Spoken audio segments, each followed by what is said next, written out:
Don't be doing. Hey everyone. Hey. welcome. Come on in here, y'all. Come on in here. We got this book to get through. Child, y'all, I had to rest my voice after that last reading. I felt real good about, after I did the book. But then the next day, y'all, I literally had planned and did the thumbnail. I said, wait a minute. So I didn't want my whole voice to just go out. So I was like, let me rest up a day. My mama had recommended anyway. I'm like, nah, I should be good until I realized no. So we are back. We're back. My voice feels strong. I'm gonna try to pace it and do 3 chapters each live, like we did last time. And that took us, that was like a 3-hour live. So I thought that was a good pace. So let me see who in here. Y'all, please hit the like button as you come on in. Like, share, and subscribe. Happy New Year. Hey, Ariane said, let's go all in. Hey, everyone. Happy first Saturday of the new year. Let's get it. Hey, Yvonne. She says, hello, everyone. Queen Tandy in the house. What's up? Hey, Francis. Hey, welcome. Happy New Year, everyone. Y'all, it's been a lot going on in these streets out here. And there's been moments where I'm like, maybe I'll go live and talk about some things. I'm like, no, because I'm going to get cussed out. I need to save this voice to get through this book first before I be talking about anything else. So I'm trying to stay focused, prioritize getting through the book. So that means I have to kind of make sure I'm resting my voice in between the reading so I can come back to you all to get back into the book. But y'all, it's been a lot popping off. Y'all seen that mess with Ricky Smiley and them twins? Y'all know I got all kinds of opinions on that. Ricky Smiley got twins, y'all. Lord Jesus, got twins. Yes, y'all. Y'all gonna have to get into that if you don't know what I'm talking about. Google Ricky Smiley and twin daughters. They're 6. They're beautiful, very pretty girls. So like I said, it's been a lot. January has started out with a bang. It's a lot been going on. And today is only the 4th. When I say something been popping off every day, baby, something's been popping off every day. So we about to get started because we got a lot to cover. Again, I say hit that like button, share, subscribe. Don't be a stranger. Don't be in the bushes. Come on out. Say something to us. We don't bite. But yes, so we are getting into Baby Girl, better known as Aaliyah. Let me see. Hold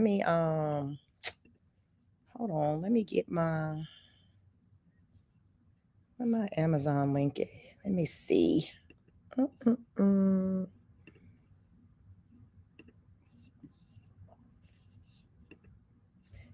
So anyone who is interested in getting this book, this is the book I'm reading from, Baby Girl, better known as Aaliyah. I ordered it from Amazon. So far, it is a great read. Many of you have been here since day one when we started this reading on the 1st of the year. This is how we start out the new year, getting all up into Aaliyah, the late Aaliyah's business. And it's been a great read so far, I must say.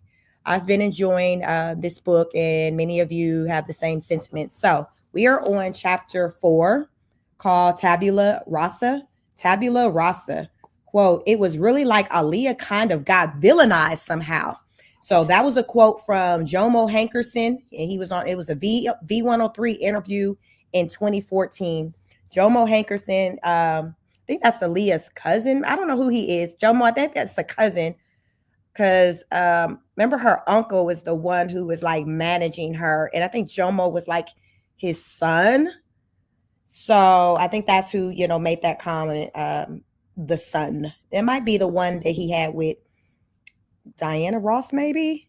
Child, y'all, it was a lot going on in these first 3 chapters. So I'm trying to reflect. But Jomo Hankerson. So that's Aaliyah family. That's Aaliyah family member. Hey, Nurse Lisa. Happy New Year. Welcome. So Chapter 4, Tabula Rasa. The show must go on. The year 1995 was a transformative one for Aaliyah.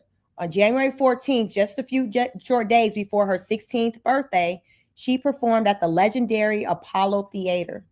Prior to that performance, she spoke with video music box DJ Ralph McDaniels and for the first time hinted at her true age. I don't tell you my age. It's a secret, she says with a smile, her eyes no longer concealed by dark shades. I'll give you a hint. It's going to be a very sweet birthday. She also confirmed in this interview, I'm Aaliyah, not Aaliyah Kelly, after being asked about the marriage rumors. Aaliyah also went into detail discussing some of the first album's video concepts, including Age Ain't Nothing But a Number, where she mentions coming up with the treatment with her brother Rashad, She never mentions R. Kelly in an interview a month later with Brett Walker of BET in Your Ear. She says there won't be any more singles off Age Ain't Nothing But a Number, and that the plan was to jump right into the next album. So just a refresher from our last one, we were reading chapters 1-3. It was alleged that when Aaliyah parted ways with R. Kelly, there was like a contract. In the contract, it says for $1, there would be no, for $1 paid to Aaliyah, there would be basically no interviews, conversations had in regards to Aaliyah and her relationship with R. Kelly. But off the record, it was said that that $1 was really $3 million. It was really $3 million that Aaliyah was paid to not basically talk about the situation between her and R. Kelly. So right now, as we're reading at the beginning of chapter 4, Aaliyah's like, listen, I don't want to talk about that. We're not even releasing any more music songs, singles from that album. Basically, she's ready, even though that was like a huge hit for her, she's moving past it. She don't want to talk about him. She'll talk about her brother, family, but R. Kelly is like, listen, I don't want to talk about that. So just want to kind of let that sit there for those of you who were here with us last time or who are new tonight to this reading, just the background. Leah's tight-lipped about the R. Kelly situation all the way through because of the contractual agreement she had with him. Her label did later attempt to squeeze out 2 more singles that went straight to the European market, Down with the Click in May and The Thing I Like in August. The later bringing her early soundtrack success when it appeared on the soundtrack to the 1994 film A Low Down Dirty Shame. Both songs had very little traction stateside and weren't officially released as singles there. Though Aaliyah was bubbling overseas. She had embarked on a world tour touching places like Western Europe, England, France, and the Netherlands, South Africa, and Japan. Her stage setup included a live band with some choreographed backup dancers and singers. As Aaliyah alternated between dancing and singing during her performances, she was going global, and fans didn't even speak English were latching on to her songs. Plus, she was making all of that happen while she's still a sophomore attempting to continue her high school education. That made her in many ways so relatable to her core fan base. In music industry speak, that's the perfect time to get to work on your follow-up album, striking while the iron is hot, as they say. However, controversy is a double-edged sword. While Aaliyah and her team managed to keep a tight lip via NDA or otherwise about her now faded connection to R. Kelly, the music industry didn't forget. It remained a mystery waiting to be solved. Yet, in the wake of her making new music, it resurfaced in a way that was creatively unimaginable. It was clear that while Aaliyah, interchangeably family and music team, wanted her name removed from sentences, including R. Kelly, he was the force behind that debut project that brought her to the public eye and ultimately made her a star. So yes, even though, R. Kelly was doing what R. Kelly do, R. Kelly heavily contributed to Aaliyah's breakout success. Like he did. We're going to call a thing. He was a creep, but his hands was all in that project, her first album. And y'all, that did well. That's probably to date probably her highest sales sold album. You know, that's the one with a lot of the songs I remember really enjoying. So it's like now it's like the challenge of coming off of just the success of that album, and now you're trying to have a repeat, but without what the quote unquote secret sauce. You see what I'm saying? He was a secret sauce, and now the sauce is gone, so the recipe kind of a little different, but you still trying to replicate those results as far as how people perceived her works. So that's where we are right now. In addition, following her creative and personal split, following their creative and personal split, it was Aaliyah's reputation that was hanging in the balance and not R. Kelly's. In March 1995, during the airing of the Soul Train Music Awards, when Aaliyah's name was mentioned during her nominations for R&B for Best R&B Soul and Rap New Artist and Best R&B Soul Album Female for Age Ain't Nothing But a Number, the audience booed. In those early days following the R. Kelly scandal, Aaliyah suffered through several negative responses from audiences near and far. A teenager who just endured so much was being chastised for choosing to leave a volatile situation. Further, all she had was her music to keep her going. And the threat of losing that came with every boo, hiss, and howl. It was a psychological warfare, but Aaliyah endured it with grace. What was surprising to me was after it all came out, it was really like Aaliyah kind of got villainized somehow. Jomo Hankerson told Atlanta's V103 radio station in 2014 about the aftermath of her R. Kelly storm. That's the part that I never understood, and that's what made the transition to the second album very difficult. Coming off a successful debut album, the move to the sophomore project is supposed to be smooth. Sure, there's a theory of the sophomore curse where the success of your start doesn't materialize into an entirely successful career. Oftentimes, artists are regarded as a one-hit wonder. Once that first project leaves and little success, once that first project leaves and little success follows. It's tough for anyone labeled as a star, especially when you're young and wondering what the future has in store for you and your craft. However, in Aaliyah's case, she had the makings of a hit maker. She had a highly musical pedigree since childhood. She was able to readily adapt to the music she was given and adopt it in a way that felt seamless. She already had a transcending style in place, and she had a voice that wasn't like any other artist out there. With all of that talent, she still couldn't find collaborators. Hankerson stated that while the label had a few key relationships, they struggled with finding more producers who would work with them. Calls weren't returned, especially when the bigger name producers learned that they'd be producing a song for a fledgling 16-year-old singer and no longer the protege of superstar R. Kelly. It almost felt like Aaliyah was being blacklisted. There was no way that Aaliyah was going to give up, but she had to hit the reset button.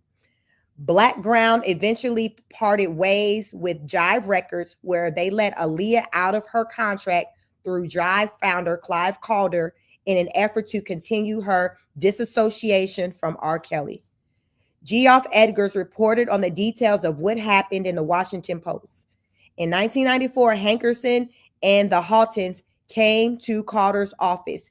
He wrote, "There was no talk of reprimanding Kelly. Instead, the family demanded that Jive let Aaliyah go. The further argument from Aaliyah's family was that she wouldn't be promoted as fairly with R. Kelly as her label mate. While it was agreed upon that she could cut ties with Jive Records, Aaliyah had to forego a percentage of her future album sales to Jive, despite being with a new label. Aaliyah was then signed by Atlantic Records. Craig Kallman, who was the vice president of A&R at Atlantic Records at the time, later moving up to chairman and CEO in 2005, signed Aaliyah to Atlantic when she was 16. He told Vibe in 2016 that she was a complete package, and he saw that from the moment he met her. She immediately had this kind of electric charm about her. She shared with Vibe. He shared with Vibe. She was incredibly charismatic and just the sweetest, nicest artist, but also carried herself with a real kind of almost mysterious air about her. She had this way about her that was very intriguing and telling. The goal for Aaliyah was to rebrand, find a new team, work with new people, and wipe the slate clean. It was the best and only way for her to truly break free from her ties from R. Kelly while building upon her own identity as she was growing up and going further into her teenage years. The press was still regarding her as the new artist, evidenced by a small spot in the February 1995 issue of Ebony magazine, where she's flanked by Brandy and Lorenz Tate as the new teen sensations. There was still time to fix things, despite the reluctance of new collaborators. So Aaliyah started spreading her wings. In April 1995, Aaliyah appeared alongside top female hip hop and R&B artists like Mary J. Blige, Queen Latifah, TLC, and many others on the soundtrack to the film about the Black Panther Party, aptly titled Panther. Aaliyah sang a part on the film's powerful theme, Freedom, a song about resisting the discriminatory practices set in society for generations against Black people. While the project didn't bring mainstream appeal, it did diversify her portfolio a bit. Here was an artist who broke moments before her other female R&B counterparts like Brandy and Monica hit the scene. She came out before Monica. She came out before Monica, and I did. She was an inspiration, Brandy told Billboard in 2011. At the time, record companies did not believe in kid acts, and it was just inspiring to see someone that was winning and winning being themselves. And while Monica is also featured on the Freedom song, Aaliyah wasn't always offered the luxury of starting out with a squeaky clean slate. So every new endeavor beyond her age ain't nothing but a number period was a step in an entirely new direction since she was now doing it alone. The producers invested in her were scarce, but they were there. Sean Puffy Combs showed interest early on in working with Aaliyah and had even thrown his hat into the ring to take the bulk of production duties on her follow-up album. The stars never completely aligned there, but that didn't stop them from later working together in other capacities. Two producers stepped up to start working with Aaliyah once her recording budget was sorted. There was Craig King, who produced on R&B duo Zanae's breakout album, pronounced Janae, in 1994, along with other 90s acts, later working with the likes of Ludacris, Kanye West, Wiz Khalifa, among others. There was also Vincent Herbert, who worked with Dionne Warwick, The Winans, Toni Braxton, and I'll Be Sure. Babyface and many other acts before working with Aaliyah. Later, Herbert was credited for his work with Destiny's Child and Lady Gaga.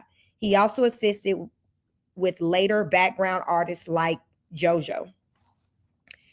King told Vibe in 2016 that for 3 months, they were staying in a condo over in Detroit, cranking out songs at Vanguard Studios, the same place where Aaliyah cut her first demos that would later appear on Aaliyah's second album. The goal here was to diverge from the sound R. Kelly had created for her. This would be a 2.0 version of Aaliyah. It was time to transform her and make her the star of the show. After all, by the mid-90s, R&B was yet again in need of a reboot as hip-hop stars were growing accustomed to sampling soul, funk, and jazz records, leaving a run-of-the-mill R&B songs in the dust if it didn't have some gusto. Vincent Herbert and I were the first people she called. We were the first group, he told Vibe.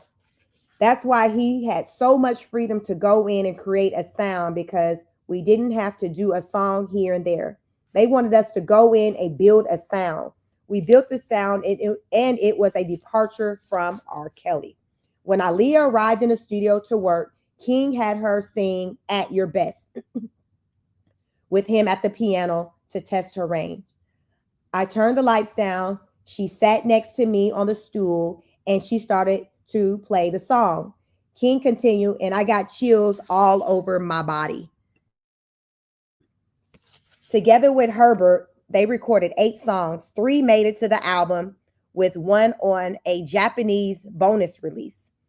That moment singing At Your Best stuck, as the songs they recorded in the studio included another Isley Brothers cover, the smoothly R&B Choosy Lovers, Old School, New School, which was produced by Vincent Herbert with Rashad Smith, a hip-hop ascended Marvin Gaye cover of Got to Give It Up, featuring rap pioneer Slick Rick, and the 19s soulful Never Giving Up, featuring Tavares Pope, co-written by Monica Payne.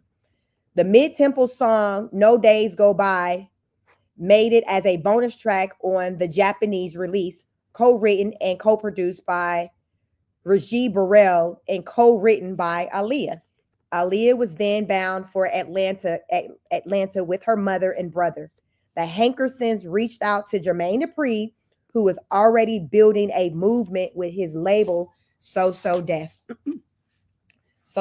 Recordings, breaking acts like the backwards clothes wearing Criss Cross, DeBrat, and even working with Little Kim. I think it was fly that she took chances on her music, Dupri told MTV News in 2001. Just the softness of how she sang over them hard ass beats, it was something different with Dupri and producer Carl Solo. She cut I got your back, a rhythmical breezy love song. She enlisted new producer Jay Dibbs to write and produce the contemporary R&B cut Giving You More. Legendary songwriter Dionne Warren also requested to work with Aaliyah. Warren has penned hits for everyone from Cher to Patti LaBelle, Celine Dion, Whitney Houston, and later Beyonce, Lady Gaga, and many, many others.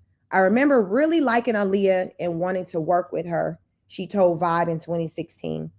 I think I reached out to Craig Kaleman at Atlantic and said I wanted to work with her. They were down. She wrote the ballad, The One I Gave My Heart To. And while Babyface was the intended producer, he couldn't make it to the session with Aaliyah. He was in Los Angeles and she was still in Atlanta at the time. Babyface tagged in Atlanta-based co-collaborator Daryl Simmons, who scored a major hit co-writing and producing Boys to Men's End of the Road with L.A. Reid and Babyface. When Simons arrived at the studio, it was with Aaliyah and her father. He had her warm up and was floored. She started singing and I heard this voice. I looked out in the room and I was like, is that you? He told Vibe. She goes, oh yeah, and that's how I warm up. She was doing all this incredible opera. It was the furthest thing I would have ever thought she could do. It just blew my mind. The then new producer, Rodney Jerkins, produced and co-wrote the dancey track, Everything's Gonna Be All Right. Jenkins, going by the stage name Darkchild, moved on to produce for Brandy, Monica, Mary J. Blige, and Destiny's Child, among others. He also produced the Gina Thompson single, The Things That You Do, the song in which Missy Elliott appeared on the remix, which for many was the first time they'd heard Elliott. New Jersey rap trio Naughty by Nature was already a force thanks to songs like OPP and Hip Hop Hooray. Group member and producer KG produced a song, A Girl Like You, for Aaliyah, and it features Naughty's group leader, Tretch. The song is very much in line with a Naughty by Nature style song with harmonizing horns and strong bass lines. She was like my little sis, Tretch told MTV News in 2001. She'd come up and put her arm she'd come up and put her arm next to me like, listen, we're going to make this song together. I don't want you to do just one verse and it's over. We're going to do this hook together. Aaliyah returned the favor in 1999 by appearing in Naughty by Nature's music video for their single Holiday. The consensus was that Aaliyah was highly musical, but also shy and demure. She had a quiet roar about her where once she entered the booth, it was like she came alive. This idea of hopping around and working with multiple people was something entirely new for her. After all, she came from a setup where it was a one-on-one creative process. As predatory and traumatic as it was, R. Kelly created a world where only the two of them existed. He watched her, observed her, and wrote about her. Sure, the product was a certified hit while simultaneously incriminating him with a whole album about what he hoped were her thoughts about him. But there can be some comfort in isolation, especially when it's made to feel like it's just the two of you. Now, Aaliyah was seeking out new collaborators, hoping she could find a second life for her music. And yes, while some requested to work with her themselves, there was still an overwhelming hope that this could all work. It wasn't a surefire win, no matter how talented the artist and her assembled team were. Plus, the 90s were defined by artists and their crews, and Aaliyah still needed one. Puffy was perhaps one of the first to invite Aaliyah into a new sense of community. Puffy discovered the late Notorious B.I.G. in 1992 after seeing the Brooklyn Bread phenomenon spread in the Source's unsigned hype column. From there, he signed Biggie to his newly minted Bad Boy Records after being fired from Uptown Records, led by the late industry visionary Andre Harrell, and home to future legendary acts like Mary J. Blige. Notorious B.I.G. dropped his magnum opus Ready to Die in September of 1994, setting a whole new bar for the hip hop music. While Bad Boy was a record label, it was also a very much tight-knit crew. Aaliyah appeared to fit right in. In June 1995, Biggie released the single One More Chance.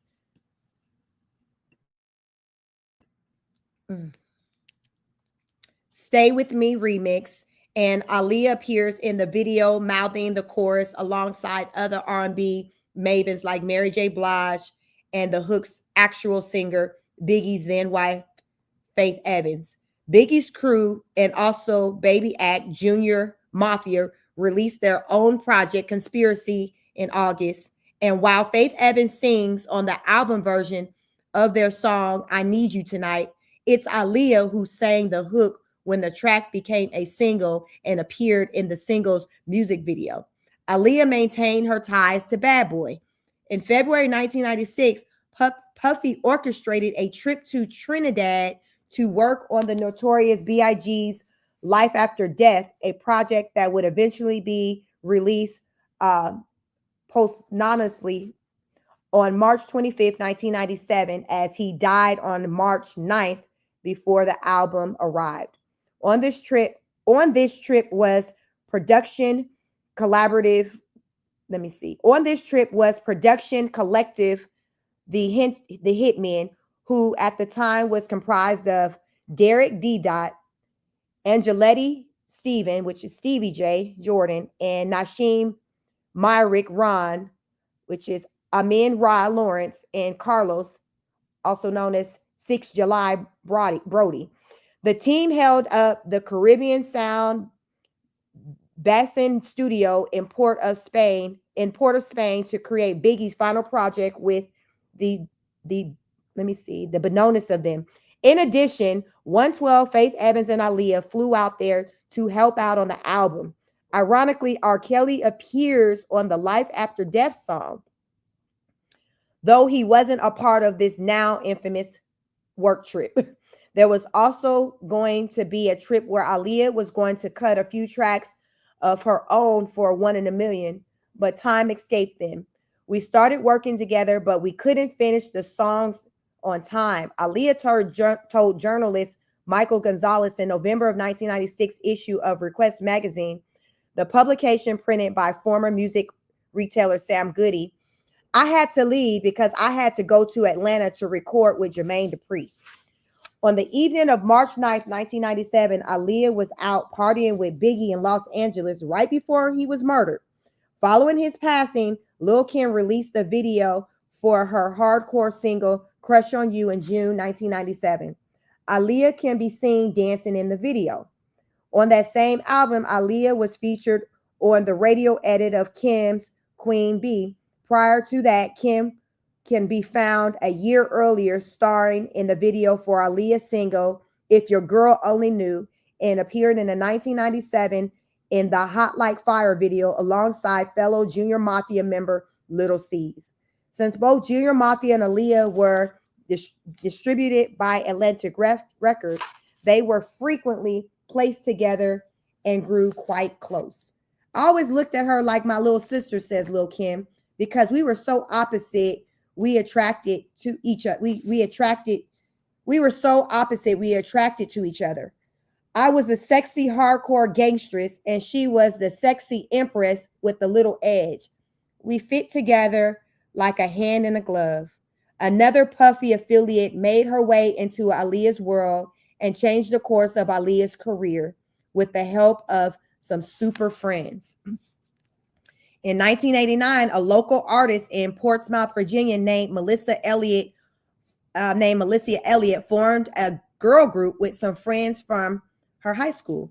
The group was called Phase, and Melissa also recruited another friend to help with production.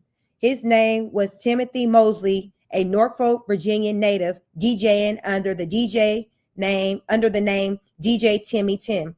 In 1991, Phase recorded a track called First Move, and the group was determined to make it big. They understood that it was all about who you know, so with a song in tow, it was time to network. Phase showed up to a local Jodeci concert that same year, and after making their way backstage, they sang an impromptu a cappella performance for Jodeci member Devontae Swing. He in turn signed a group to his imprint over at Electric Records called Swing Mob. He also changed Faye's group name to Sista. The group moved to New York City, and Melissa brought Timothy with her. Devontae renamed him Timberland, like the Timberland boot, a hip-hop fashion staple, and Melissa started going by Missy. They also brought along their friend Melvin Barcliffe, who's known as Magoo. While Sista found some success with their 1993 single, Brand New, Missy saw a bigger picture for herself and her friends. Coincidentally, so did Devontae. His swing mob went from imprint to community as he made a compound out of a 2-story building upstate in Rochester, New York.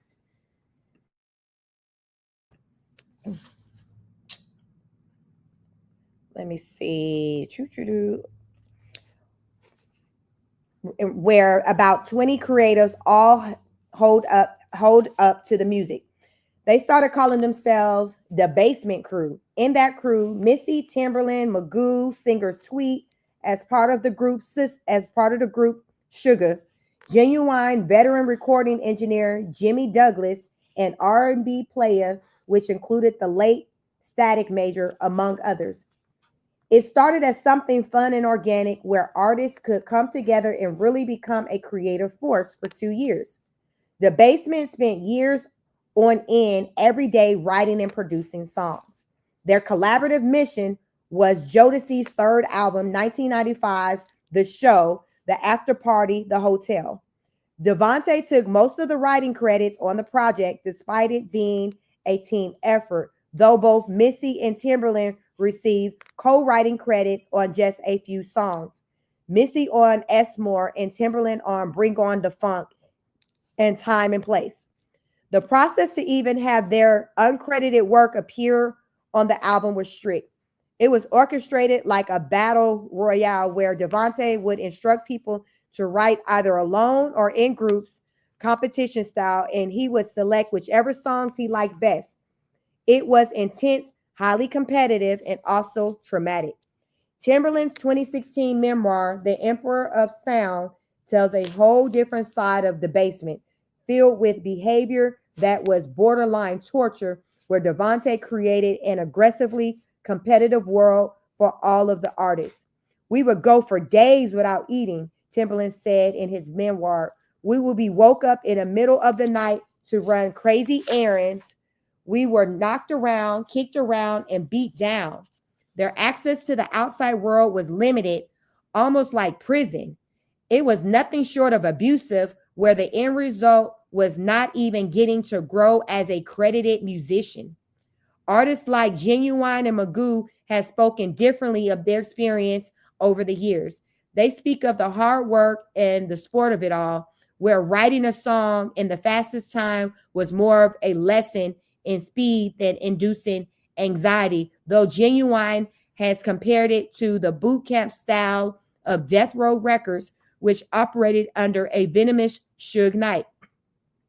Still there was struggle, and if the struggle didn't result in gaining adequate songwriting credits when Devontae took the bulk of them, it led to an inevitable lack of publishing royalties for everyone else. Then it was done in vain, at least from Timberland and Missy's standpoint. Missy Elliott was the first to ultimately leave that camp, followed by Timberland and later Genuine and the rest of the musicians, and with good reason. As a child, she endured her fair share of abuse. VH1's Behind the Music highlighted that bumpy early road in 2011, where Missy details being molested for close to a year by her 16-year-old cousin when she was just 8 years old. Add to that, growing up in poverty with no running water and watching her father pull a gun on her mother. There would be no way she would allow another abusive pattern to seep into her life any longer. And so she left the swing mob for good, yet used her ties to the treacherous camp as networking leverage. Once she was back out in the world, she began linking with industry bigwigs, particularly Puffy, who was enjoying the success of the notorious B.I.G.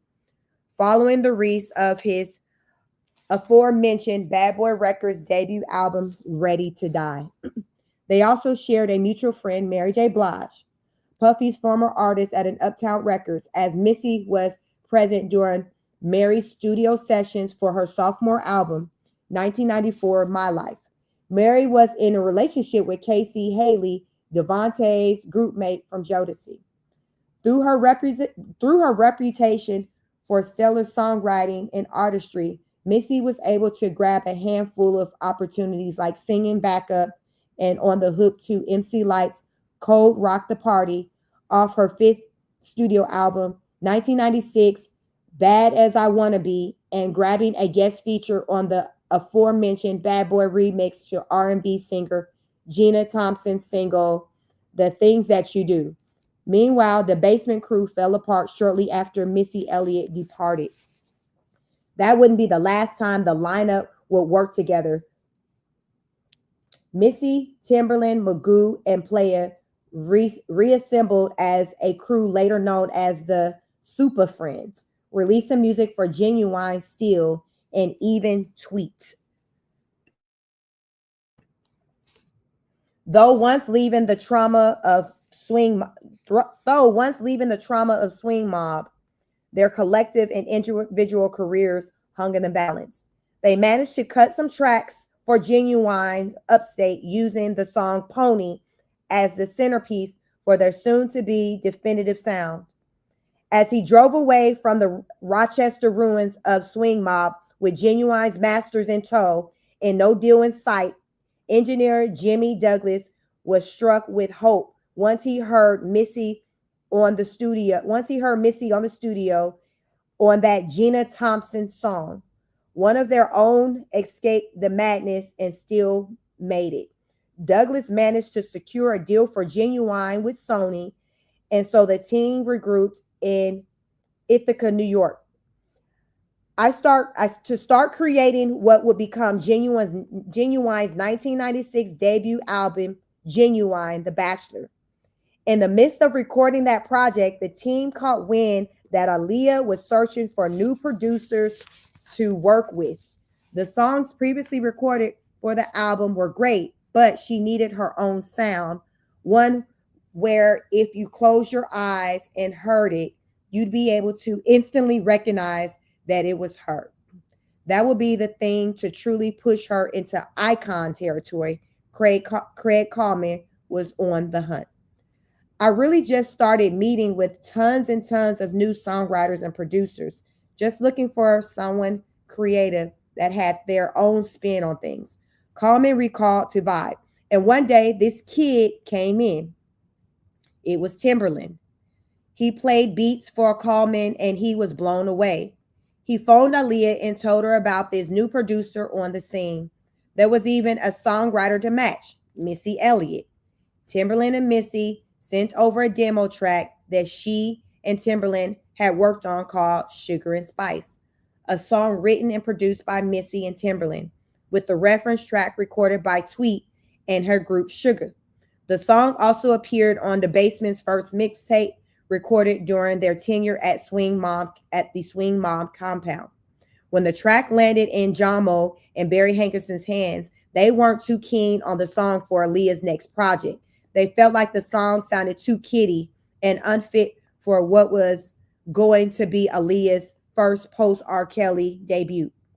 Kiddie might not have been the best word to describe Sugar and Spice, though it was a step in reverse for an artist who sang age ain't nothing but a number at the age of 15.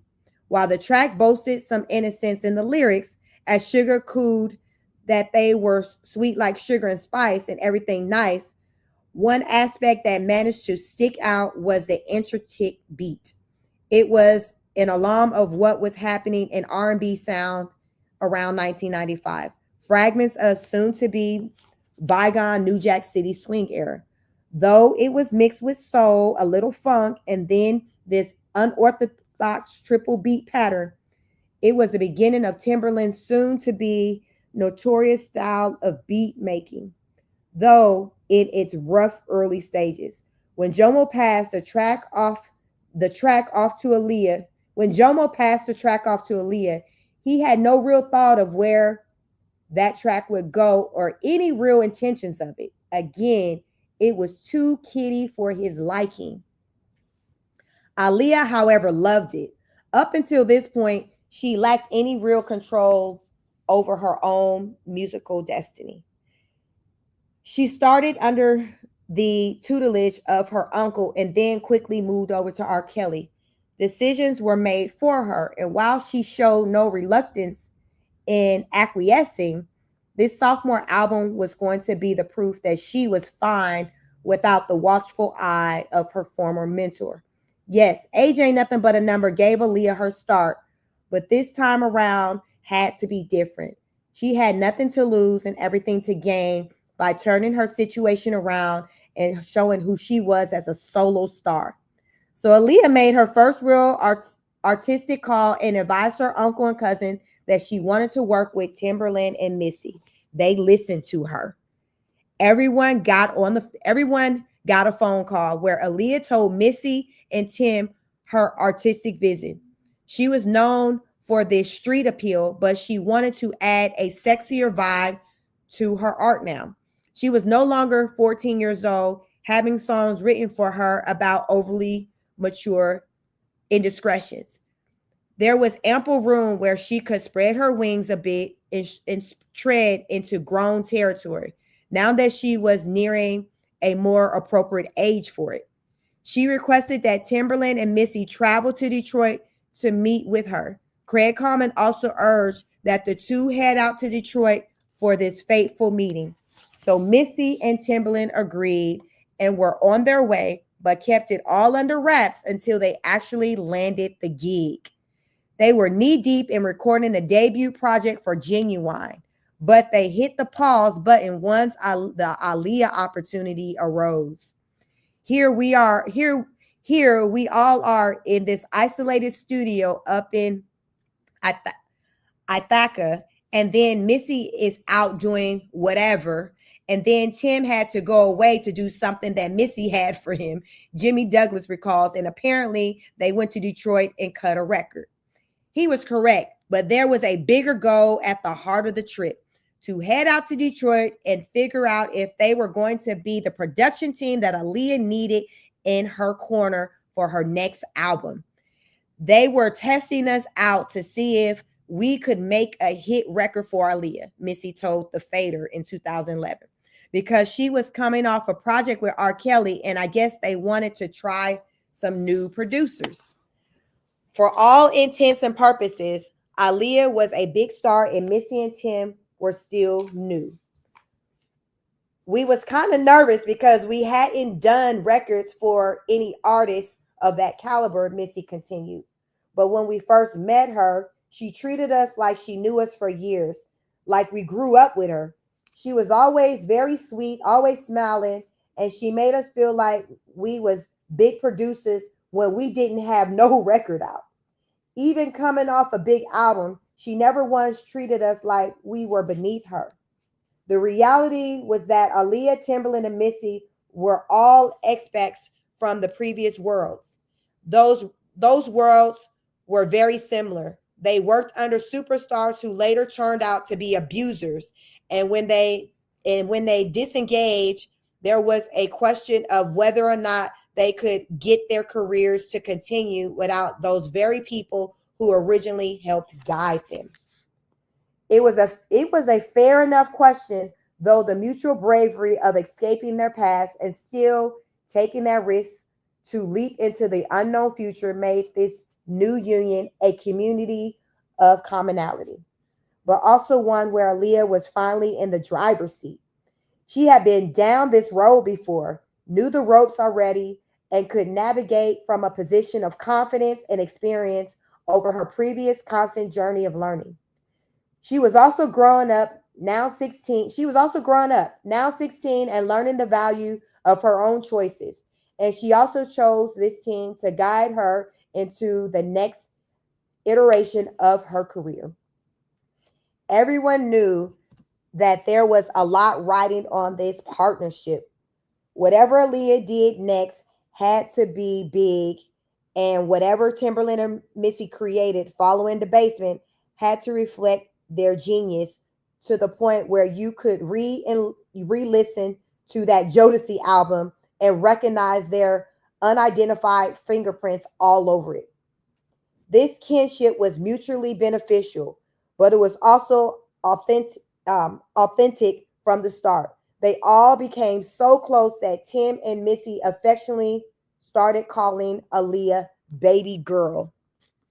It stuck. There was also something else brewing. At 23, Timberland may have been young by music industry standards, but he felt too old to be taken by a 16-year-old. However, he was. In 2011 True Hollywood Story, he admitted to having feelings for Aaliyah the moment he met her. So remember, Timberland met Aaliyah, she was 16, he was 23. So he later admitted that when he met her, he liked her. He had feelings for her. When I first met Aaliyah, it's time for the world to fear this. I'm going to give a little secret. I was in love with her, he says in the episode, reconciling that she was just a baby and that he was old. Well, at least too old for her. I said to myself, I'm going to be her brother, he continues. Oh man, I was fighting a lot, a big war, but I loved Aaliyah. Timberland kept his cool and made good on that promise to be her big brother and not cross a line that her previous mentor had crossed on the last project. He also later admitted, though, that he married his wife, Monique Aaliyah, for a very specific reason. When I first met my wife, I knew I was going to marry her because she looked like Aaliyah, he explained. As for that Sugar and Spice song, it didn't make the cut on Aaliyah's project. It eventually became a song called Candy by R&B trio The Truth. Aaliyah, Timbaland, Missy all recognized the inevitable chemistry that was brewing and were ready to jump into the studio and make magic together. Once Tim and Missy returned to Ithaca, they had to tell the rest of the crew that plans had changed. In the middle of this genuine album, Missy comes up to Ithaca and says, "We ain't doing Genuine's album." I'm thinking, yeah, we are. Douglas says with a laugh. And she's like, "Nah, we have this girl Aaliyah to do." Genuine already had his record deal with Sony and his studio time was being paid for. Yet Aaliyah was moved up on the priority scale. They struck a deal with Genuine that for every session given to Aaliyah that was supposed to be his, he would later be compensated for those lost days. Genuine was cool with that deal. I had to hide from Sony because they're waiting for their record, Douglas continued. So I was like the guy in the middle. Sony was calling every day. "How's it going?" "It's going fine," even though we're doing something else. That something else was about to change R&B music forever. So that completes chapter 4. What we learned from that, like Aaliyah kind of had to kind of start over once she left R. Kelly and kind of continued to stay in the industry. It's almost like she had to rebrand.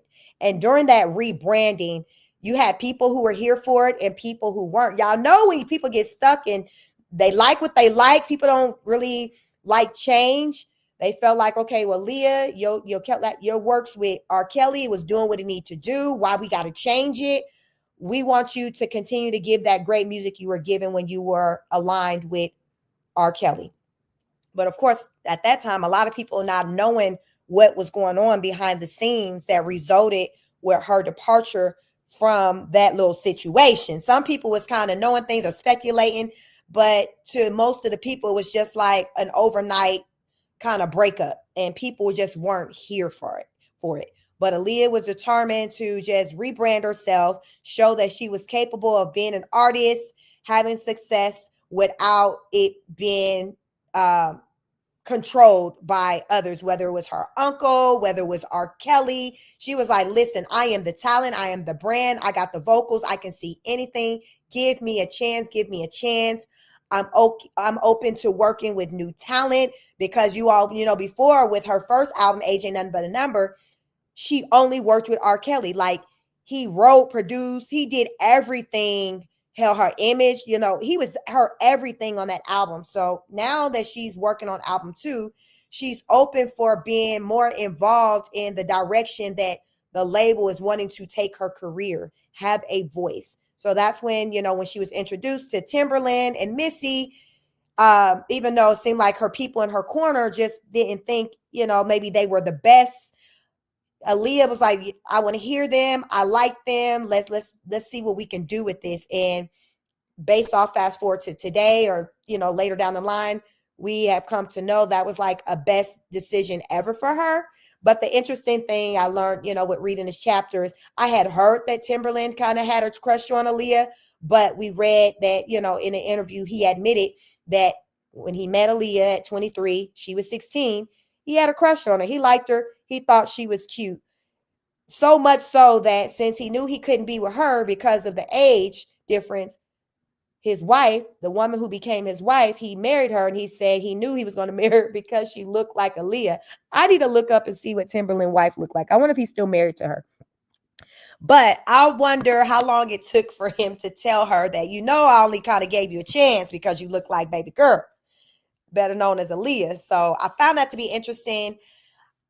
You all sit in that. So do we look at somebody side eye who, let's just say, going back to Timberland, he said he was 23 when he met Aaliyah at 16. She was 16, 17, 18, 19. So that's 7-year age difference. Do we give Timberland the side eye because he's saying, at 23. He thought she was cute. He was attracted to her, and she was 16, but he knew he couldn't do anything with it. Do we kind of, is it different when the person say, yeah, I thought they were sexy, they were attractive, they were very mature, but I couldn't cross no lines because I knew that they were too young, so I didn't. So I don't know. I'm just kind of sitting in that because that was just an interesting one, being that he acknowledged and admitted that he was kind of looking at this young girl. And we all know Aaliyah definitely ain't never had a body that looked very mature. She acted mature, but looking at her body, she definitely gave, I'm a very young girl. She definitely gave that. So she definitely wasn't one of those ones where you look at her and she looked to be older.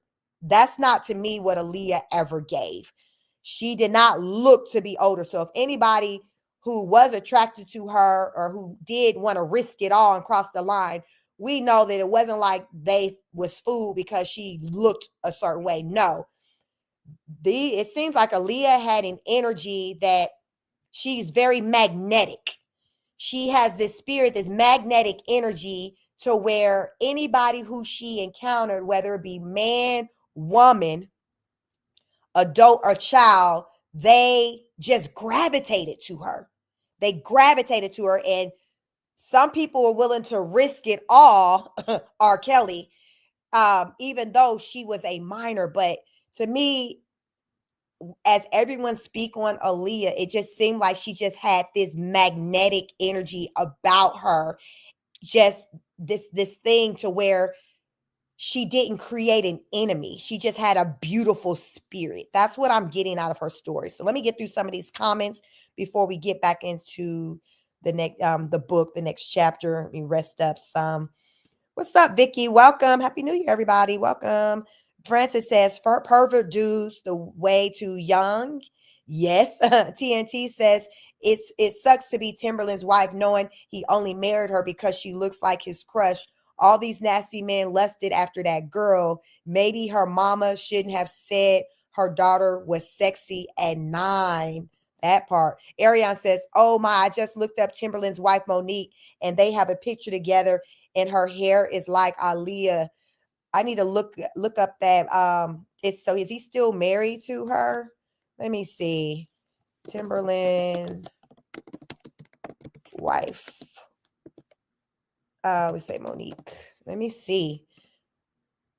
So, wow, yeah.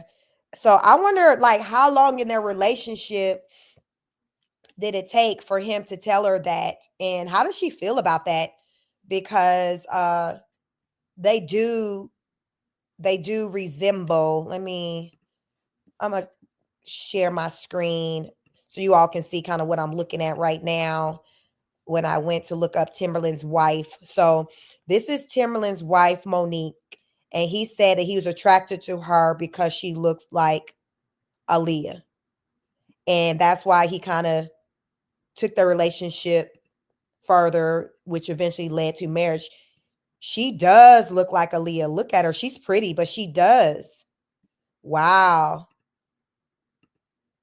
And who knows, maybe, because Aaliyah's beautiful, maybe she don't feel a certain type of way knowing that, well, I mean, Aaliyah's beautiful, so maybe she took it as a compliment that got his eye.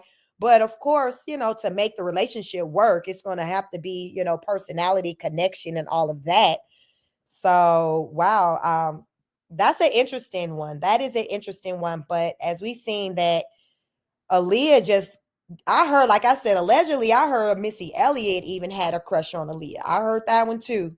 So Aaliyah was bringing all the boys to the yard. Like I said, they was willing to risk it all. They were willing to risk it all. What else we got?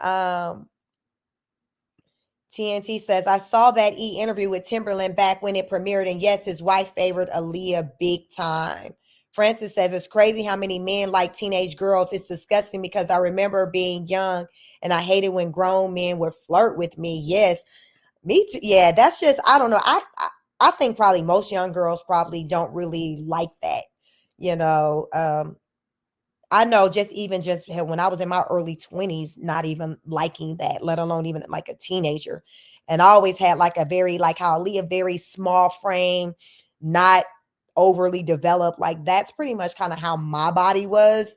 So you wasn't gonna get confused about my age. Like you knew I was young, like based off of just how my body is. And that's with same with Aaliyah. So these people being attracted to her and still wanting to be with her, it wasn't like them being kind of confused because of what she looked like. Absolutely not, because she definitely was giving whatever her age was, as far as with how she looked. Crazy. Like I said, these men was out here willing to risk it all. Ariane says crazy work. Right, right. What's up, VIP, VI Rap Radio? Welcome, welcome. Francis says, yes, she does look like her. She's beautiful. She is. So that's an interesting one. Fun fact. Like, listen, he said he knew that was going to be his wife. But let's take it a step further. So that goes to say that, okay, even though he's saying he didn't ever take action with trying to pursue anything with Aaliyah. To me, this is given he still was having inappropriate thoughts about Aaliyah. Even though it didn't segue into actions, he was having inappropriate thoughts about Aaliyah because the woman he ended up dating and making his wife was because she looked like the person he could not be with. Y'all see what I'm saying? So again, it's going back to the mindset. Even though he's saying he never acted out on anything, it's still going back to the mindset that he was having as he was in the space with this young woman. Crazy, y'all. That is who said this crazy? Ariane says crazy work. Yes, she that part. So his mindset. So as we're just hearing all of these stories with these celebrities and these inappropriate things taking place, it's like in this music industry, you all, it's like this culture that it's okay to even have a mindset of a certain way. Because let's go back and sit in with the mindset part. He felt comfortable enough on a stage to confess his love for a child. Where they doing that at? Where are they doing that at? Ain't no way, y'all, in today's times, people are doing that. People are doing that. But there was a time where people were just so open with their shenanigans because there were so many other people who were moving in similar ways. This man, Timberland, knew as he's meeting Aaliyah about the history she had with R. Kelly. So again, him just even being a young man, a 23-year-old, he's been engulfed in an industry to where it's like by actions, behaviors, he's seeing like, well, damn, this is what you do. It's okay. But then on the other end, he knows based off of laws, this is not okay. Hence why the Leah and R. Kelly thing had to be a secret. So to me, based off of the story he's telling, he valued his freedom. But that has nothing to do with where his desires were. He just was smart about his to say, okay, my desires might be this, but I got enough sense to know that I can't act on them because it's against the law. It's so wrong on so many levels. I can't act on it. But y'all, he was willing to talk about in the interview, to talk about his mind, his thoughts as a young adult that he was having about a minor, a teenager, someone who he was 7 years older than. It's that for me. So again, y'all, it's the culture. It's the culture of the industry. That's why we are here today with all these people catching cases, getting these charges, having all these allegations. And it's crazy. It's sick. And it seems like it's it's rampant just within just the entertainment industry. As I led this live, I talked about today, learning about Ricky Smiley coming out saying that he just learned he has twins. An ex of his called him up and say, hey, you are the pappy. I'm assuming that was followed by a DNA test. I hope it was. But it's alleged that the reason why it's been spoke on today, because remember the twins are 6, is because he started messing around with this now woman who's 37 when she was 17. That is with what's been put out there, I believe, by the man who was initially led to believe that the girls were his. He's recently learned through DNA that they are not. And he's alleging that the woman and Ricky Smiley and the woman's mother knew all along Ricky was the pappy. So again, as I say, this is just in the industry. And y'all know it's not even just with Hollywood stuff, and just regular our lives. Many of you know of stories just within your family, maybe your own personal experiences where adults have crossed the line with minors or attempted to cross the line with minors. It's a mindset. So it's not driven based off of like social economic status. You have poor people who deal with this type of nasty work, just as you got the rich and the famous who deals with this type of nasty work. It's a sick mindset.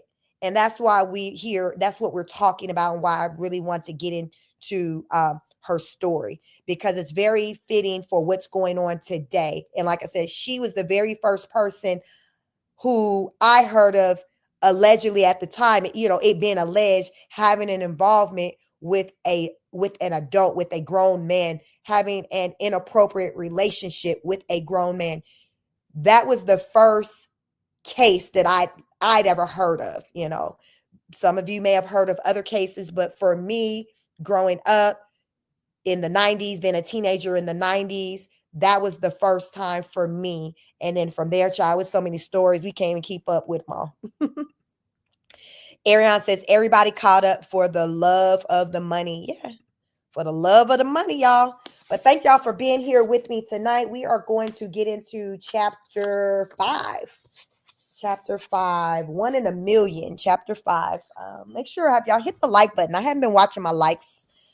I'm trying to get through these chapters. They're lengthy, kind of lengthy chapters. So it is my mission, my goal to get into at least 3 chapters. So it looks like it's probably averaging about an hour a chapter. They're lengthy. But if you're here, I'm here. So do me a solid. Hit the like button. It's free. It's free. Thank you. Thank you. Happy New Year.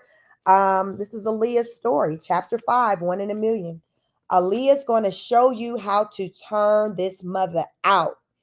So that was a quote by Aaliyah in Ladies in the House. So maybe that was a song she had, Ladies in the House. Every superhero needs her theme music. The album was called 1 in a Million, but the title track was Missy and Timberland's audition to work with Aaliyah. Together, they spent a week at Vanguard Studios. It was a culture shock to Missy and Timberland, who weren't accustomed to using the old school technology of the soulful Motown studio setups, where everything from the mics to the mixing boards was reminiscent of musical days past. Still, they holed up and got to work. A musical bond was forming, and the title track, 1 in a Million, was proof of that. Tim and Missy had already done that song with her. Jimmy Douglas recalls of the track. I guess to test for Barry Hankerson if they could do the album or they could do some songs. The song was still raw, and the beat ended up being repolished once they all headed out to Ithaca. But it showed incredible promise and signified this new direction for Aaliyah. Aaliyah already knew that it was going to go places. She immediately thought it was a hit, Missy recalled to the Fader. We didn't have to convince her. She was like, I'm telling you, this is hot. I knew then there was a chemistry. She wasn't closed-minded. She was an artist that got it. Once it was firmly established that they would all be working together, Aaliyah flew out to Ithaca with Missy to meet everyone at Pyramid Sound Recording Studios. Barry was still riding high on securing the deal with Atlantic Records and joined them there to lay some ground rules. It was the summer of 1995, and Aaliyah was ready to kickstart her career for the second time. For almost a year, from August 1995 to July 1996, Aaliyah cut close to 60 songs for her follow-up album. I'm 17 now, so I've grown in a lot of ways, artistically and vocally, she said in an interview with MTV during the album's press run. Before I went into the studio to do this album, I knew I wanted to showcase that and really show my colors on this album. I was very confident in my convictions and what I wanted this time around. The studio sessions were lengthy, sometimes for hours that would lead into the next morning. Yet Timberland compared it to being in a fun house where musical experimentations went wild. Missy was autonomous ever since her swing mob days. The way Missy constructed those records was she would write the song and she would actually go in and do all the parts, Jimmy Douglas explained. From soup to nuts, harmony. From soup to nuts, harmony. That's how she writes songs. In her mind, she would orchestrate all the parts. They would then leave Aaliyah with Douglas to recreate the songs with Aaliyah's own personality.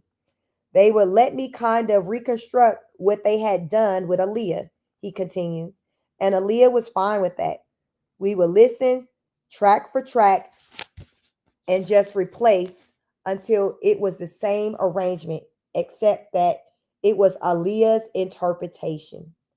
In July 20, let me see, in the July 20th, 1996 issue of Billboard, reporter J.R. Reynolds penned a piece titled Aaliyah Set Court's Broader Fan Base. Discussing her diverse challenges on the new album, Aaliyah was more involved with One in a Million than she was on her first album, he writes, taking co-writing credits and assisting in creative direction on the project. I wanted to maintain my smooth street musical image, but wanted to be funky and hot, yet sophisticated, says the 17-year-old artist who has yet to sign a publishing deal. Her label was even smooth over the switch. Her label even smoothed over the switch from R. Kelly to a semi-star-studded production lineup in the piece as Atlantic Records product development director Eddie Santiago told Billboard. We wanted Aaliyah to keep growing, so we didn't want to have the same suspects on her new project. Aaliyah herself addressed the lack of R. Kelly's presence on One in a Million in her interview with MTV. That was a decision I made, she said in the interview. I thought it would be best for my career, me personally, to move on and really take control of this album. When the interviewer pried further about her previous personal ties to R. Kelly being the reason he wasn't part of the OIM, Aaliyah continued, honestly, there were negative things that were said in the past, and that was one reason why I did feel it was best for me to move on. That was a rough period for me and my family, a very tumultuous time, but I'm a very strong person. I think it says a lot that I'm here today and I answer questions. There was a lot riding on this project. Aaliyah carved her own lane with her debut, regardless of who was behind the wheel. And she blazed a trail for other female R&B acts to follow. Her next moves were going to either make or break her career. But she was up for the challenge, complete with a new record label behind her. I faced the adversity, Aaliyah told Gonzalez in her Request magazine interview. I could have broken down. I could have gone and hid in the closet and says, I'm not going to do this anymore. But I love singing and I wasn't going to let that mess stop me. I got a lot of support from my fans and that inspired me to put that behind me, be a stronger person, and put my all into making One in a Million. And that's exactly what she did. The intro to One in a Million is a stark contrast to the one from her previous album. Here, instead of her seductively subscribing secrets into her teenage diary, a bell's toll is waking her up with Missy Elliott calling her name, Aaliyah, Aaliyah, wake up. She utters with a laugh, adding, "You've just now entered to the next level in the new world of funk." Her words sagged into Beats for the Streets, a small ditty where Aaliyah is basically announcing her arrival as Missy sings, spelling her name Aaliyyah, sure, on back and forth. Aaliyah cooed her name. Ooh, it's the Liyyah. But this was different. From the door, the team circled around their star. It wasn't a declaration of secret love, nor it a rookie big break, while the bigger star knowingly checked into shine on its own. No, this was an album titled One in a Million from an artist who was indeed one in a million. The album reflects that from beginning to end. Thematically, One in a Million plays like a love story between two age appropriate young people. Girl meets world. Let me see. Girl meets boy, but boy has another girl. Girl pushes boy away, but still wants boy. Girl and boy finally get together. Boy breaks girl heart. While Leah was getting older, there was a purity to this project. It was almost as if there was a stronger recognition of what it meant to truly date someone and fall in love as a teenager. There were all of the let's see.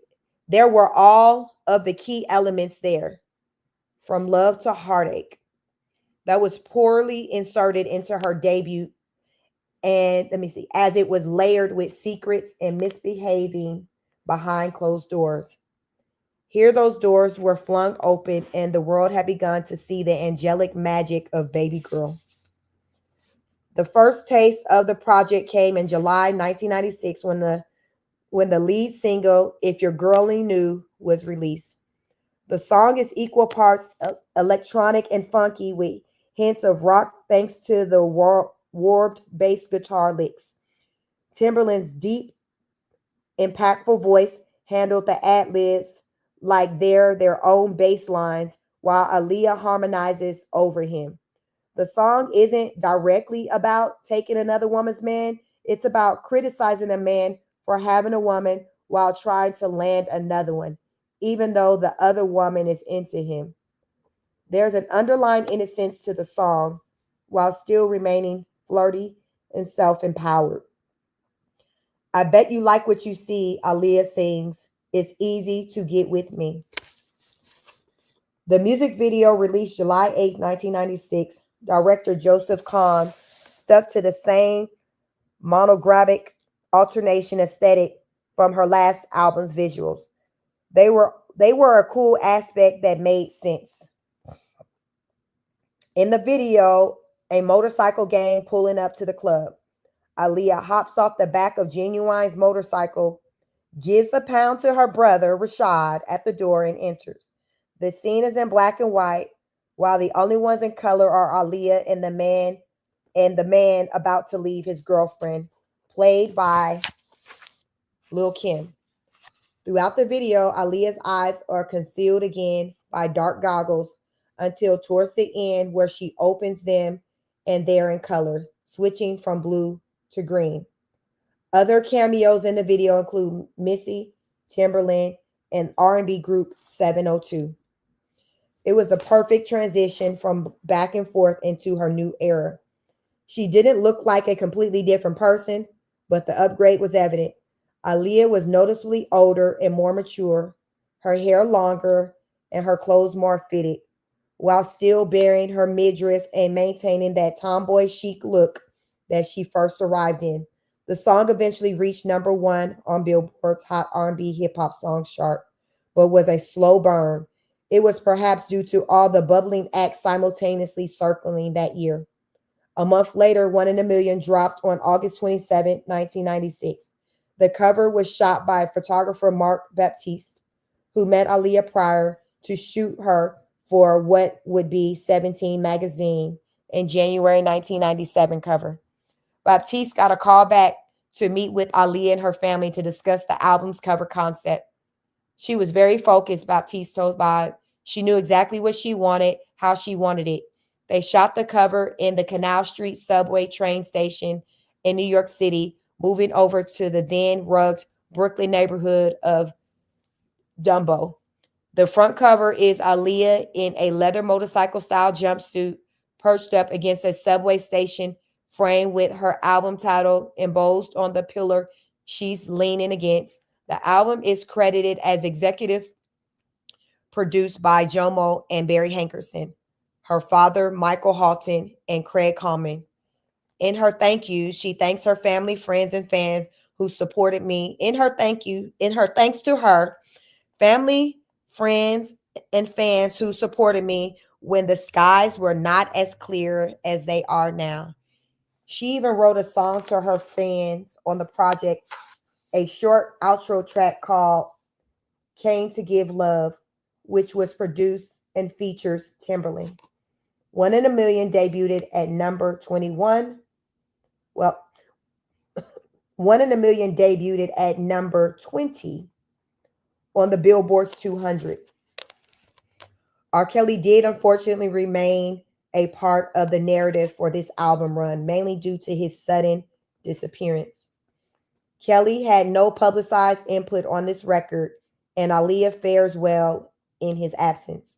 Connie Johnson wrote in her Los Angeles Times review, the 17 tracks offers no shortage of great material, ranging from the teasingly switchy If You're Growing New to the gently poignant 4-page letter Chris X wrote in Vibe in 96. Jaundiced listeners will search to find Aaliyah's hidden messages to R. Kelly throughout One in a Million. But despite the ever-churning rumor mills, Aaliyah has moved on past troubled waters. In October, the second single, Got to Give It Up, arrived with a music video where Aaliyah sings into an old school hanging dynamic microphone while pivoting scenes to dance alongside a hologram of Marvin Gaye. By December, the title track was released. One in a Million marked the true turning point for Aaliyah. Initially, there was pushback from the radio due to the sound. Radio said they couldn't blend it in, they couldn't mix it in with records before it or after it because the cadence hadn't been done yet. Missy Elliott told Billboard in 2018, and so somehow I think her uncle spoke to some people and they ended up playing it. I know Funkmaster Flex was one of the first people to break the record in New York. It was a headache at first. While the song was warmly received by critics and fans in its ability to show Aaliyah seamlessly weaving through Timberland's production as she oozed sexy melodies over the beat, it was the music video that visually showed Aaliyah was on the verge of something entirely new and sharp, shifting for the world of R&B. Aaliyah was dancing, really dancing. The year 1996 marked a turning point in Black music. This year was the marker where R&B and hip hop had begun to blur their lines a bit more. In February, the Fugees released The Score, where the dynamic Lauryn Hill had the double duty of providing standout rap bars on the project, as well as singing the phenomenal hooks, while bringing the trio to new heights with her cover of Roberta Flack's Killing Me Softly. Meanwhile, in the spring, Maxwell released his debut album, Maxwell's Urban Hang Suite, a project that oozed sexuality while also still playing the balancing act with what would later be Christian neo soul. Hip hop was in full swing by the summer with Jay-Z's debut album, Reasonable Doubt, Nas's It Was Written, A Tribe Called Quest, Beats, Rhythms, and Life, and Outkast, AT The later released the same day as One in a Million. Hip hop and R&B momentum would carry into the fall, even when rap music lost Tupac Shakur on September 13, 1996. The Roots released Adelphia Khalifa, Mobb Deep brought Hell on Earth, 112, Dru Hill dropped their eponymous debuts. 702 released their debut, No doubt, while Genuine finally released that debut album, Genuine the Bachelor, Lil' Kim and Foxy Brown both emerged with their solo debuts in tandem, respectfully titled Hardcore and Il Nana. There was a lot happening, but through it, the lane was again wide open for Aaliyah to stand out. Since she had the foresight to work with producers and songwriters who straddled the line between hip hop and R&B, her album was able to live in both worlds. During that time, it was the rappers who traps over to work with the R&B artists in an effort to broaden their reach. Aaliyah worked in reverse while still reaching the same end result. It was all a part of her process for change. And an important part of Aaliyah's next gen transformation was shifting her style. Um, Again, it couldn't be drastic. So many stars attempted to attempt. So again, it couldn't be drastic. So many stars attempts at reinvention often look exactly like that, reinventing an existing performer and turning them into someone else completely. Typically, it happens with musicians when they're about to change their sound. So their hair, makeup, and dress will follow. That approach arguably lacks authenticity and feels like a phase. With Aaliyah, there was staying power, but also a need to create something striking visually, which had fans clamoring to look like her. Previously, her style was at the hands of her mentor, with a wardrobe filled with innuendos, like wearing a license plate with his state or a chain with his image, still signifying his subtle dominance over her career. Now it was time to style and emerge. It was time to style an emerging icon on her own terms. Her mother suggested she cover one of her eyes with her long hair, a peekaboo hairdo made popular by her mother's favorite movie star, Veronica Lake. Aaliyah would later use the name Veronica Lake when she checked into hotel rooms in homage to the actress in her iconic hairstyles. Aaliyah's favorite eye to cover with her hair was her left eye, and even despite rumors still circulating that she was concealing a lazy eye, her fans quickly hopped on the trend and rocked an identical hairstyle for years to come. Next, she needed a proper stylist who was all her own. She met stylist Derek Lee at a magazine shoot and within days asked him to join her team.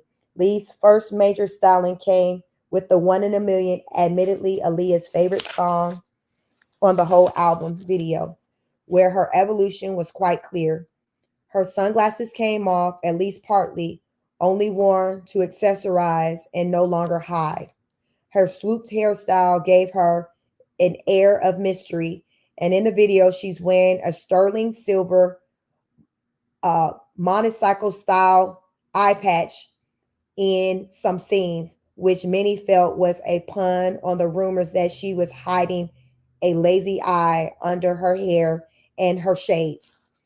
In that same look, she's wearing a bra top that Lee purchased from a sex shop in New York City's West Village neighborhood on Christopher Street. I went mostly shopping in the sex shops, Lee told Nylon in 2020. That's why you see a lot of leather and stuff like that in there, because there was really only because that was really the only option, along with the clothes that I already had, like the flight suit, and she loved it and rocked it. Her pants also fit differently, showing her slight curves and somehow striking a balance of femininity and androgyny. Her fingers were adorned with asymmetrically cut rings. She also looked unreal. Her beauty was in full view, and her clothing accented what God had already given her. Derek made her soft yet tough. It was once again that street but sweet effect, only monumentally upgraded. From leather biker jackets and jumpsuits to all white loose jeans and crop tanks, along with leather pants and bikini tops, this would become the baby girl style that fans and other artists would mimic for generations to come. It all started with this video. A remix was tacked on featuring Genuine, which had the whole team, Missy, Timberland, and others, front and centered in the video. And then, of course, the dancing. Choreography, Sora's Yang provided the moves for Aaliyah, and her background in the dance proved helpful in adding this new tool to her arsenal.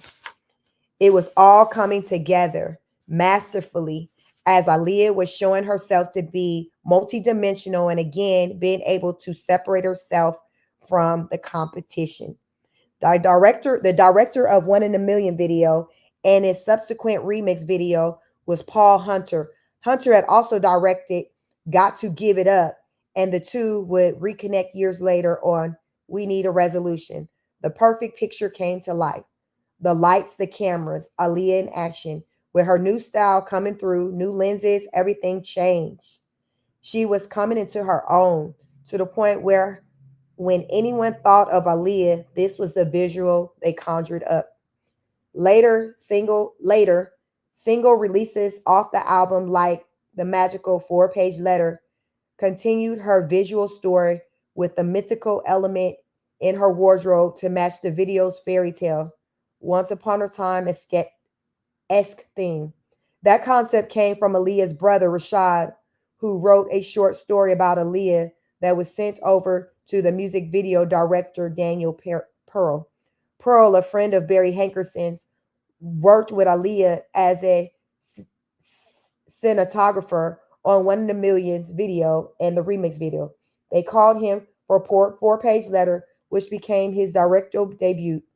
I was impressed with the beginning with her sophistication for her age, she told Vibe in 2016.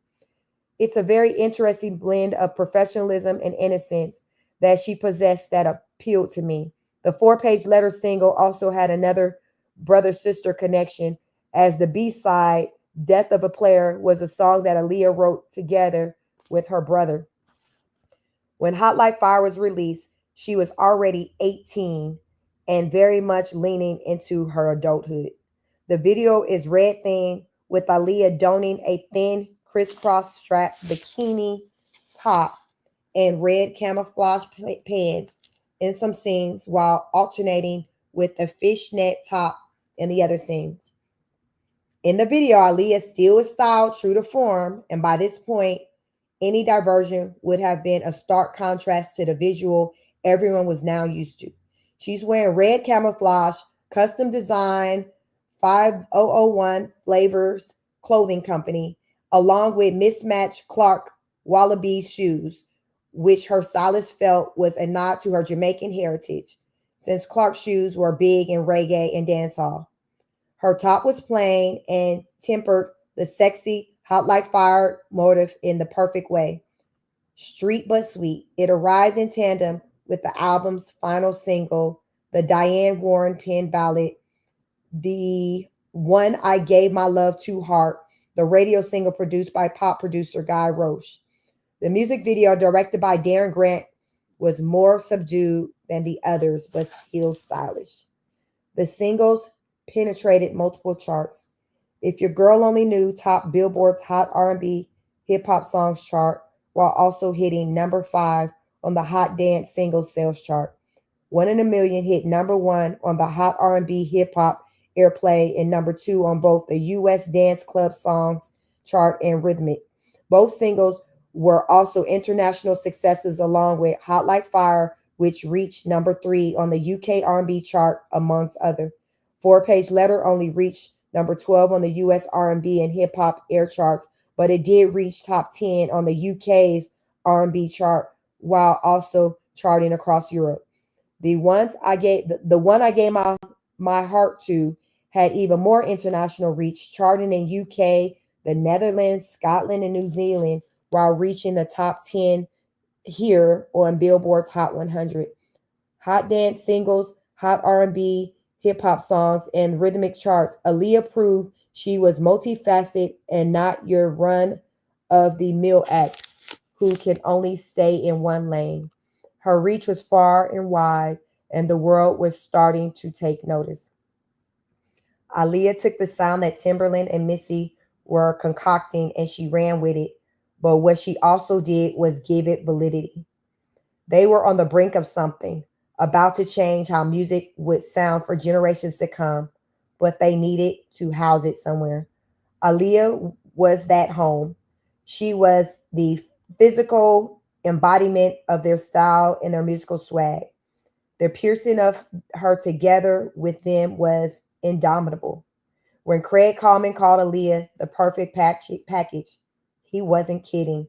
She had a strong team beside her, songwriters who understood that she wanted to be an adult yet remain girlishly flirty, producers who understood that the goal was to remain simultaneously classic and futuristic, and a stylist who understood that she wanted to accentuate her body through the use of clothing so that she wore the clothes didn't wear her.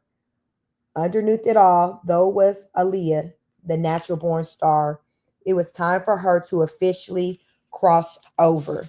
So that completes chapter 5. Aaliyah, she listened, she worked, she put that work in, she was determined to create a name for herself, meaning not kind of be linked to R. Kelly. In the beginning, when the project released, people still wanted to insert R. Kelly's name, but mainly just, with people taking notice that, okay, he wasn't a part of the project. But you know what? That's okay. That's okay, because I'm feeling this vibe too. So what they say, I can show you better than I can tell you. That's how Aaliyah kind of came on the scene with her second album to me, with that I'm going to show you better than I can tell you type vibe, because that it seemed like she felt like, she had a lot of doubters. She still, had supportive fans that she built, but she also felt like, there was some doubters as well. Like, will she be able to do it? And she did it. She did it. She created her own lane. I think also what worked for her is that even though her sound, or the I guess the vibe of the music that she released was kind of different from her first album, her style wasn't like drastically different. They made some changes, but it wasn't like way different. Like, it wasn't something that just shocked the people where they had to just get used to this completely different person. I think that her team did a good job with the transitioning from the age ain't nothing but a number persona, the energy surrounding that, to the 1 in a million, because they still kind of kept with the biker theme. She still would wear some kind of baggy clothes, but though she'd wear like a crop top. So she still had the sex appeal. She still had, she had just longer hair now. So that makes sense. Her hair was shorter and age ain't nothing but a number. But by album number 2, now it's longer. It's like, oh, okay, she got inches now. Now she grew her hair. So to me, the transition was very organic, and that helped. It made a difference. And it not only kind of helped to catapult her as an artist with giving her more visibility, it also helped Missy Elliott and Timberland, because that's kind of really how they got put on the map, really, where internationally, like them becoming known, and finally their works, them getting credit for their works. I never knew the story before, reading this book, that Missy Elliott and Timberland, they started out being under with, one of the, was that Devontae Swing, one of the Jodeci members, started out being underneath him, writing, doing their thing, and then their artistry just getting straight jacked. Like they were like they were young, budding artists, musician, like just getting taken advantage of. So they felt like, Timberland felt like that's something that bonded himself, Missy, and Aaliyah, where they all came from, I guess what they had in common is coming from underneath someone who was taking advantage of them. So they could relate to that. So it's like what they had in common was, okay, we finally left these master manipulators. Now we're out here on our own, and we want to prove to ourselves and the world that we're capable of doing this. And we don't need those people to have us to shine and to be seen and to make a mark in this music game. And they came together and they worked very well together to do that. They all proved themselves. Missy and Timberland were able to get the credit that was due to them. Aaliyah, being Aaliyah, she was just so appreciative and just wanted to make sure that they were able to shine and to be recognized. This is definitely an example of everybody playing together in the sandbox. Like everybody knowing they role, knowing they part, we coming together as a team. To me, this is what true team collaboration looked like, which is why she was able to have so much success, following her departure from R. Kelly, because she created an environment where it wasn't anyone just out for self. Everyone was like open to working with one another for the greater good. And it turned out to be a win-win situation. And I never knew, I just knew when Aaliyah lived, she was really huge. She was big, but, I was young at that time. I'm a year probably, let me see, I'm not that much younger than Aaliyah. So I just knew she was all over the airwaves. I wasn't into like the numbers on okay, how many albums she was selling, none of that. I just knew the girl was popular. So now as I'm reading this book and just seeing the statistics and they're like, yo, she was this, her number, like she was really doing numbers. And it's like she was that girl. To me, what I equate to what Aaliyah was when she was living was she was like Beyonce before Beyonce. Like, and I say that because Beyonce is just everywhere, everything. Listen, Beyonce is Beyonce. But to me, when Aaliyah was living, she was that girl. She was the one that everyone talked about doing music, eventually making her way into film. And I'm sure there'll be chapters that will, discuss that. But she was just what they call it, a triple threat. So sing, act, dance, like she literally did it all. Over the years, we've come to see Beyonce make attempts with doing just that. Arguably, did it work for Beyonce? I want to say right now, Beyonce, like an Oscar is like the one award I think that she's yet to receive. Whereas I think they say like Jennifer Hudson has like received them all, where she's dominated with both singing and acting. Beyonce hasn't dominated with the acting part. Some people think she do okay. Like nobody ain't writing home to mama about Beyonce's acting ability. She sells them albums, she can definitely, move albums off the shelf. So we're not going to take away from her abilities as far as a singer, but that ain't got nothing to do with acting, child. That ain't got nothing. Like I personally feel Jennifer Lopez is a better actress than a singer to me. I enjoy Jennifer Lopez acting when she had her show. Did y'all ever get into that show she had when she was like a police officer? Was it called Black and Blue or something? I don't know, child, but she did her thing in that show. She did her thing. Jennifer Lopez did so well in that show as a police officer. And I just find her to be a better actress, than singer. So she kind of keeps my attention more with her, acting abilities. Whereas Beyonce, I find her to be a better singer than actress. But y'all, Aaliyah, listen, you can check the boxes on all of them, just like, with Jennifer Hudson. Now, Jennifer ain't out here doing no two-step, all she is doing two-step. Let me say that. Jennifer ain't doing, you ain't getting got no damn 8 count out of Jennifer Hudson. But, she got the singing. You can check that box and you can check the box for acting. And we can definitely check those boxes for Aaliyah, also known as Baby Girl. So we've learned a lot. There's still, I'm sure, plenty of more to learn from Aaliyah. Aqua, you agree? She is it. Yes, exactly. So Aaliyah, Aaliyah was that girl. So there's many reasons, speculations as to why, the real reason why Aaliyah isn't with her. Were they trying to get her out the way?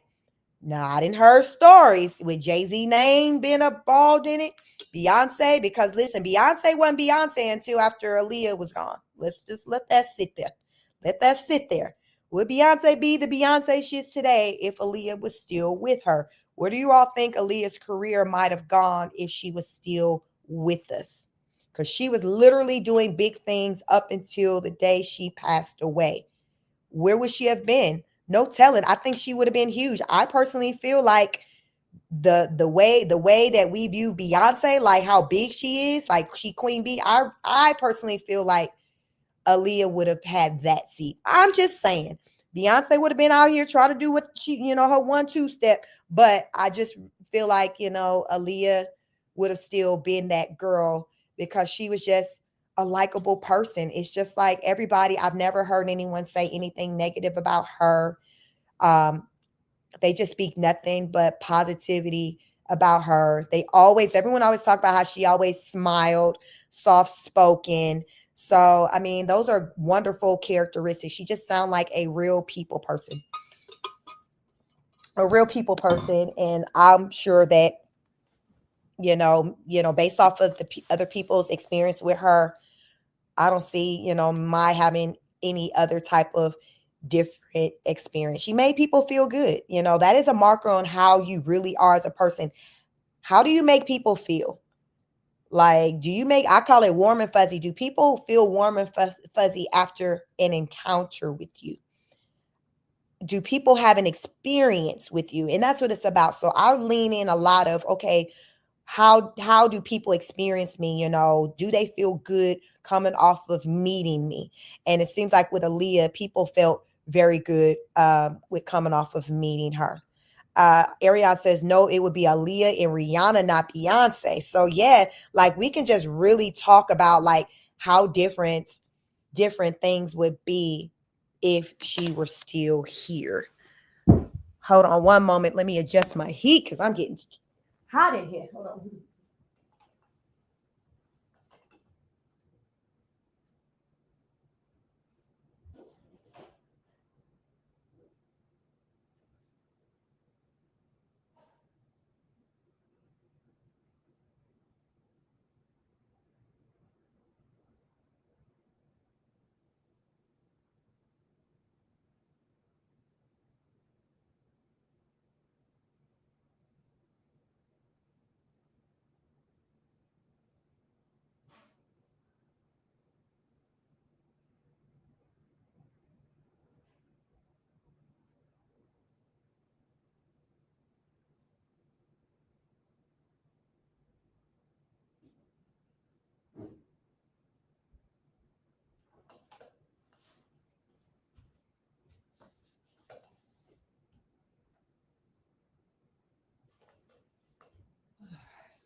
So yes, I'm back. So yeah, we can really just think about like how things would be different if baby girl, better known as Aaliyah, was still with us. So, but many of us are fortunate enough to have memories of when she was here. I know I do. So a lot of great music. It definitely coming off of the last live that I did on chapters 1-3. I went back, listening to some of her old music and things like that. And she was just awesome. I miss her. I felt like, she was beautiful. I don't know. She just was that girl. So I'm just not surprised at all that anyone she came encounter with, they just did not want to leave her. And they just wanted to just give their very best to her. Y'all see in the story what Missy said after meeting Leah. She went back and told them people, listen, I know Genuine, we trying to get his little project out here, but listen, we gonna have to pivot.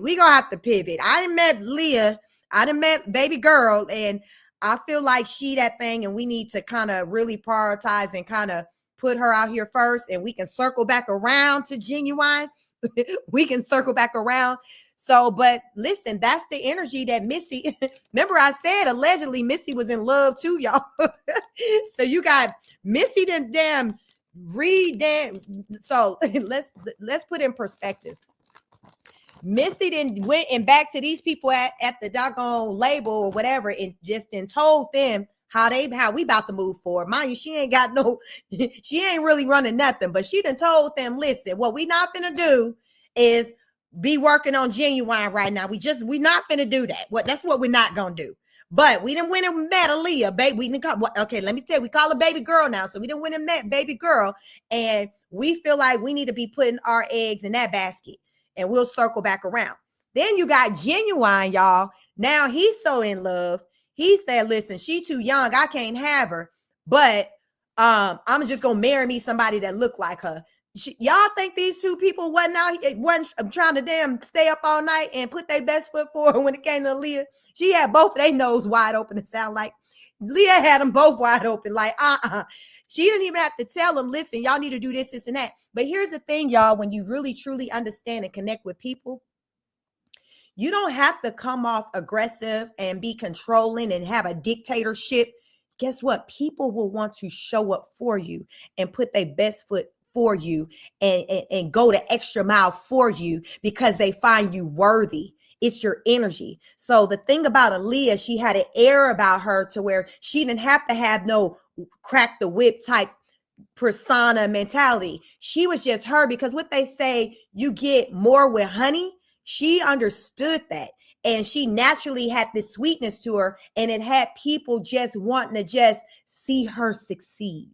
That was that is the secret sauce. That's why I say I always say my favorite subject is people. I love to study people, understand people. That's just my ish. I sit back and I observe, because you really can win in life by just paying attention. I like to say, read the room, see what moves people, what gets people to show up to do their best. And a lot of times it's rooted in your delivery. How are you coming off to people? Are you motivating people to want to go the extra mile for you, to want to put in them extra hours for you, to want to stay up late for you, to want to end one assignment and come over here and work for you? Y'all, that's back on you. That's why I say we have more control than what we think on the results we get in life. And Aaliyah was someone at a young age. She knew that being able to connect with people, treat people like somebody. These people, Timberland and Missy, said that Aaliyah treated them like they peers, even though she was the big star, had the successful albums, and to them, they were nobodies. But that's not how she treated them. That goes into what I like to say. You meet people where they are. You meet people where they are. It's not about a title.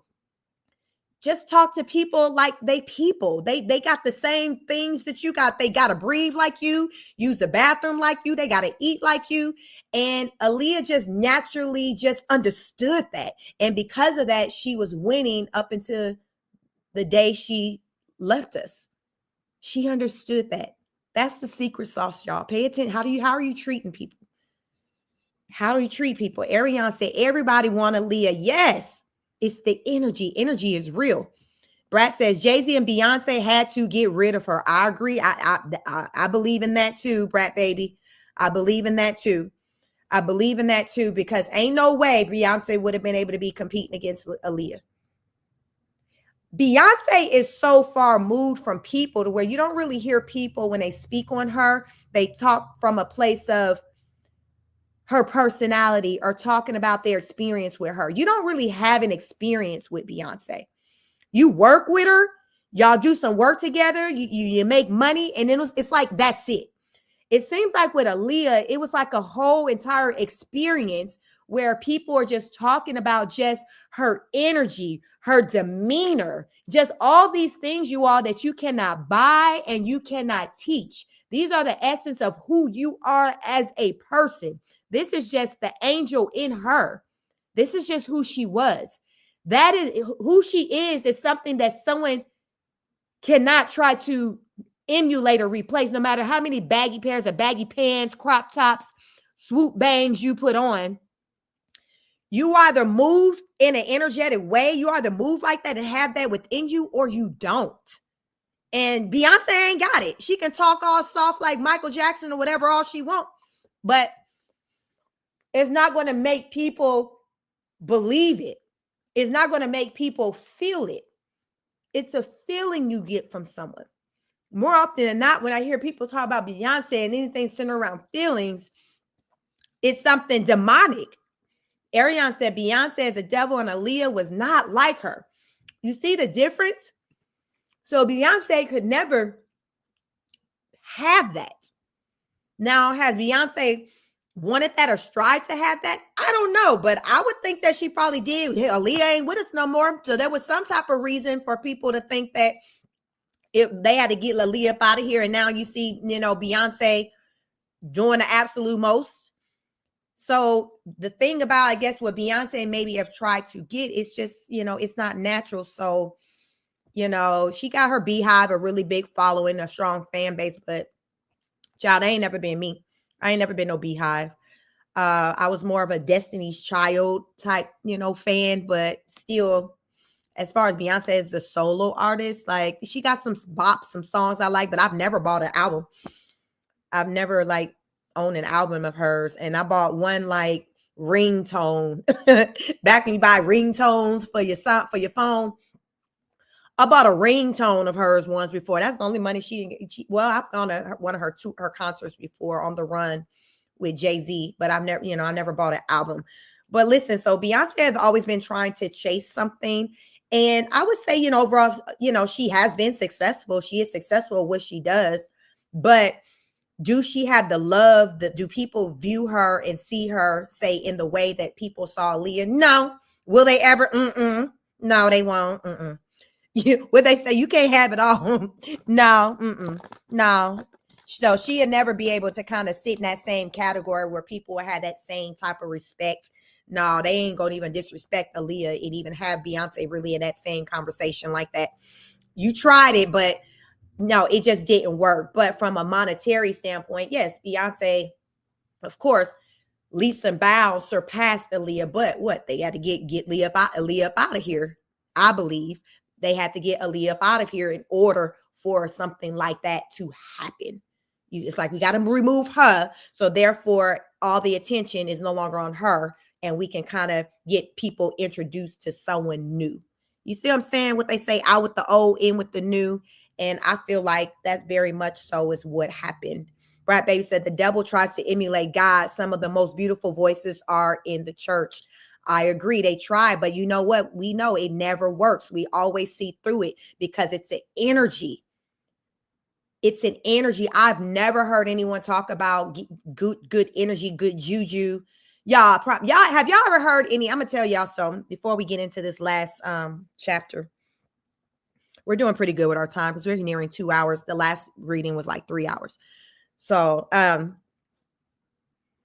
y'all ever heard of stories or people talk about going to Beyonce's concerts and feeling a certain type of energy? Y'all, I got a story. Story time. I got a story. And I didn't even tell my husband this story probably until like this year, because I think I was fearful at that time. I never told him the story because at the time when it happened, I thought it was me just being irresponsible, and I just didn't want him to know that I did that. So I never told him. It took until this year when I heard someone talk about their personal experience when they went to a concert and what happened with them, that had me to reflect back on my experience and say, that is what happened. Because what happened, it was so out of the ordinary to where I even couldn't make sense of it, but I knew I did it. So I was kind of embarrassed about it. So I didn't talk about it.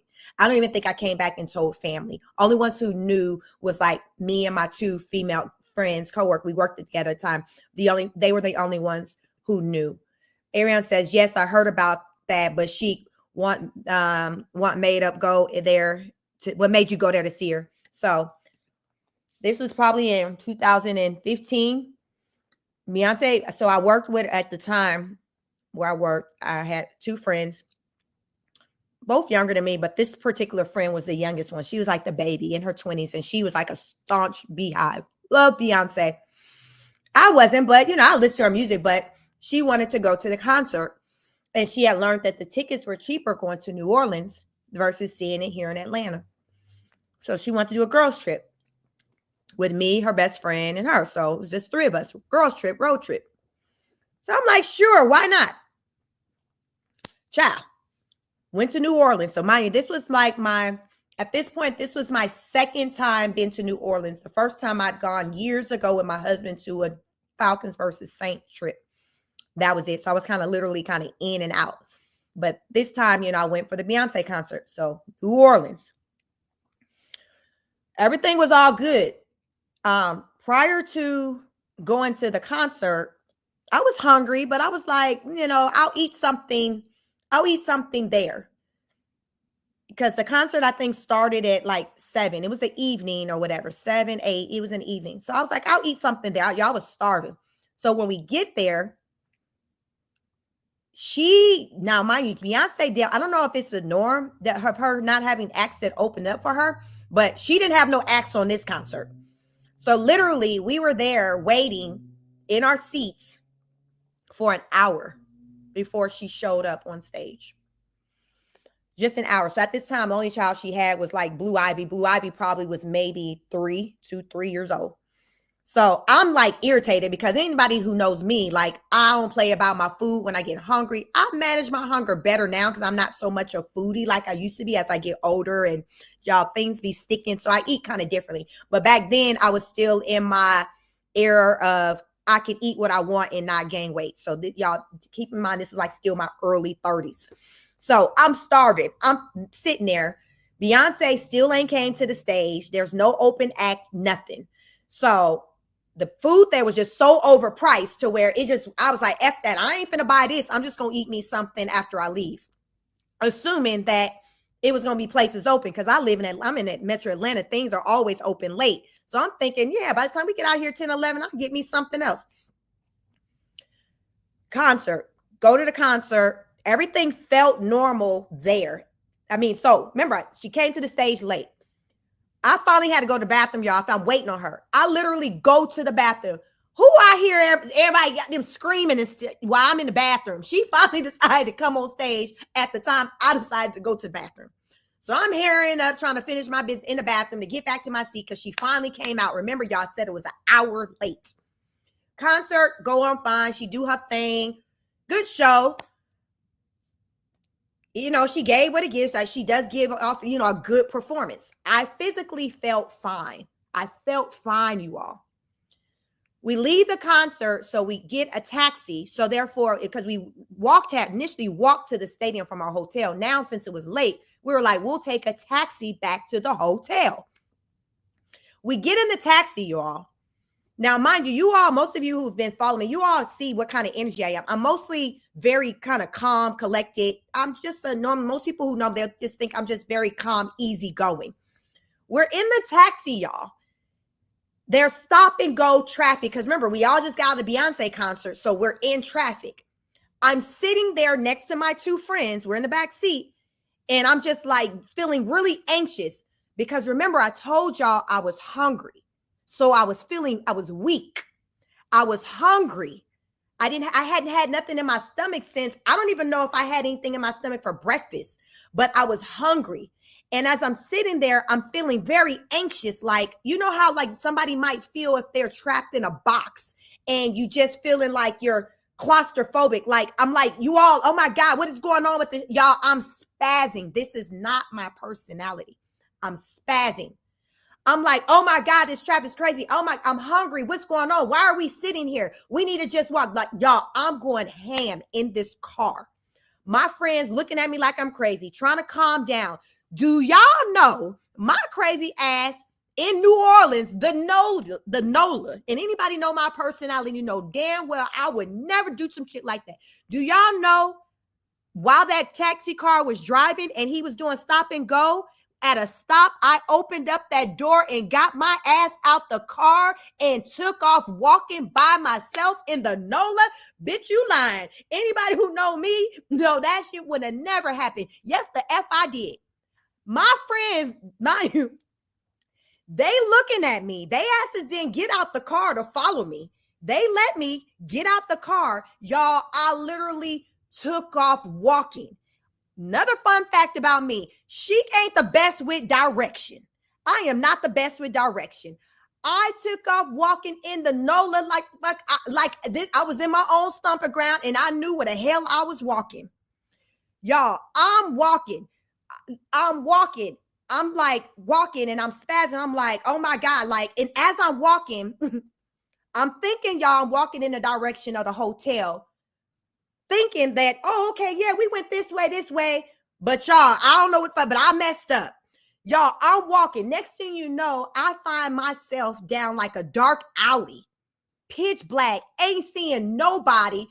All the people from the concert ain't no longer around me. And I'm like, y'all, this is when the reality starts setting in. Like, what the fuck? This is when it starts setting in. Like, what did you do? Y'all, in the NOLA, walking down the street. Mind you, I am a kept woman. Y'all, I got a husband of 20-something. So I got a man where I've always had somebody in around me protecting me. I'm by myself. Do you all know? I'm in this moment. I'm walking. I'm in the alley. It's dark. I'm not knowing where the fuck I'm at. And I'm like, oh my God, Lord. Somehow I continue to walk and make a turn, because at this point I felt like God started watching over me, because somehow I make a turn and guess what I see? I make my way to the mother effing hotel. Don't ask me how the hell I got back to that hotel. Do not ask me, but it was like the hotel appeared. It was something God was watching over me. So y'all, fast forward this year. How many years I said that was? That was 15. We talking about now we had 10 years that this happened. I just now came to understand what happened with me. Y'all, I was having an out-of-body experience following that concert. It was the energy.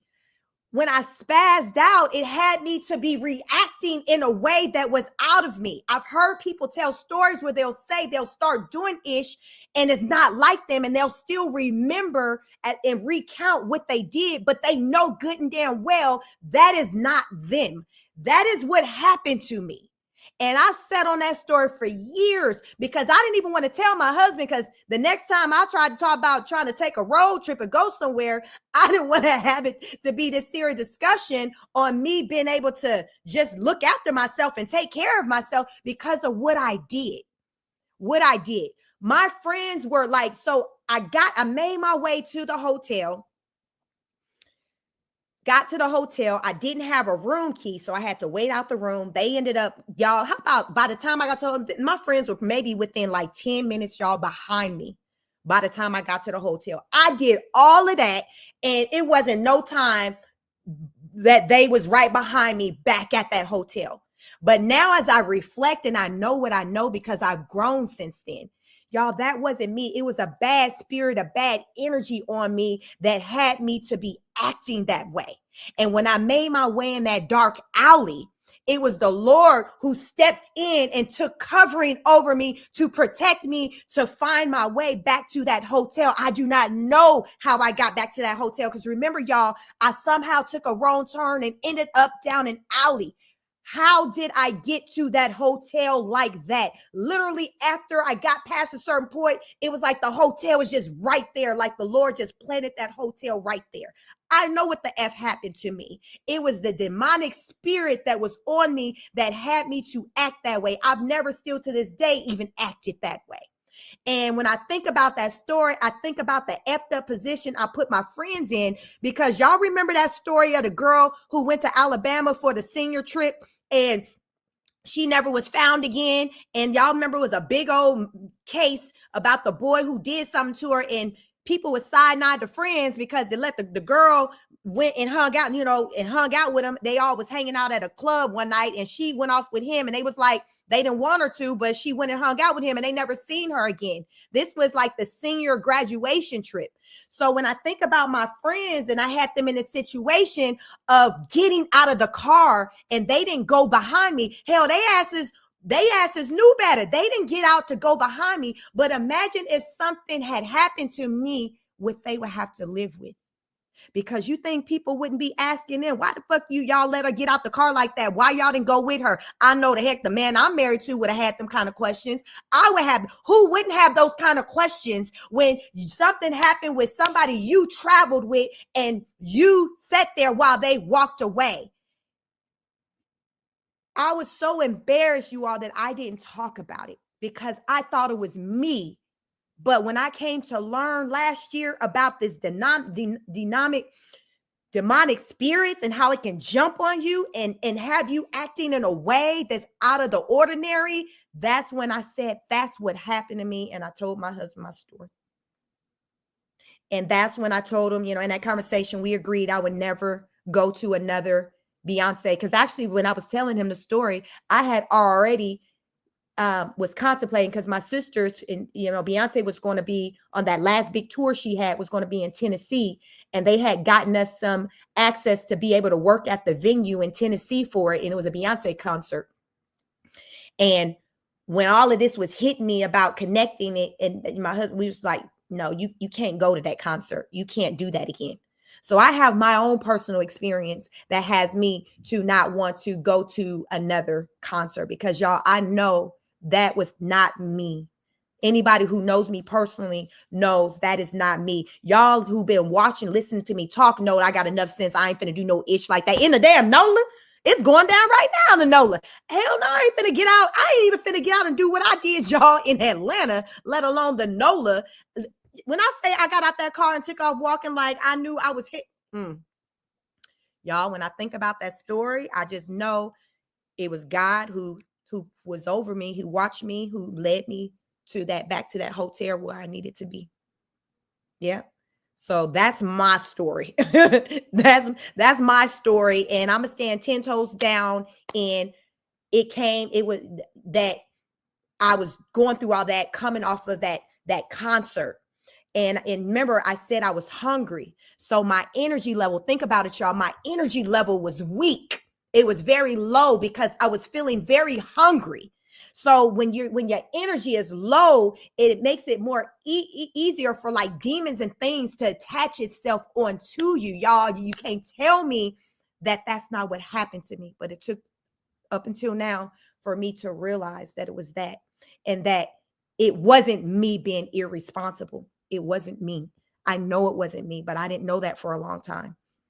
I did not. So I'm just now like, talking about this. I just told my mom probably last year, told my husband. I don't even think I've even told my sisters who are still like fans of being, I don't talk about it, but now that I know what happened, I don't mind talking about it, because now I know it wasn't me, y'all. It was just something that came over me that I had no control over. But by the grace of God, because y'all remember in that dark alley and it being very dark, and me having these thoughts like, oh my God, I don't know where, I guess maybe I started just praying. It was something, but he led me to where I needed to be.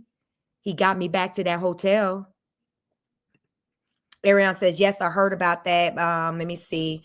Brad Baby says, yes, like Travis Scott, these concerts are energy and harvest rituals. Scary. Ariane says, Sheik, you was a good friend, because not me. I would pass that to the other friends. I didn't know what I know now. I wasn't tapped in back then. I wasn't tapped in at all back then. Ariane says, Beyonce and Travis Scott is a big no for me, but now everyone in the music industry tries a whole shit. Yeah, not for me. He said, not I. Ariane says, what, Sheik? What happened to you? Yes. Brad Baby says, Ariane, yeah, I'm good with the concerts. I'll go see the comedy shows, but even then, people are crazy. Ariane says, Sheik, that's why you always have to pray before you leave your house. You never know what the double trick may do next. Brad Baby said, that is crazy. Yes. Ariane says, Sheik, I would have got my money back. Cancel that payment.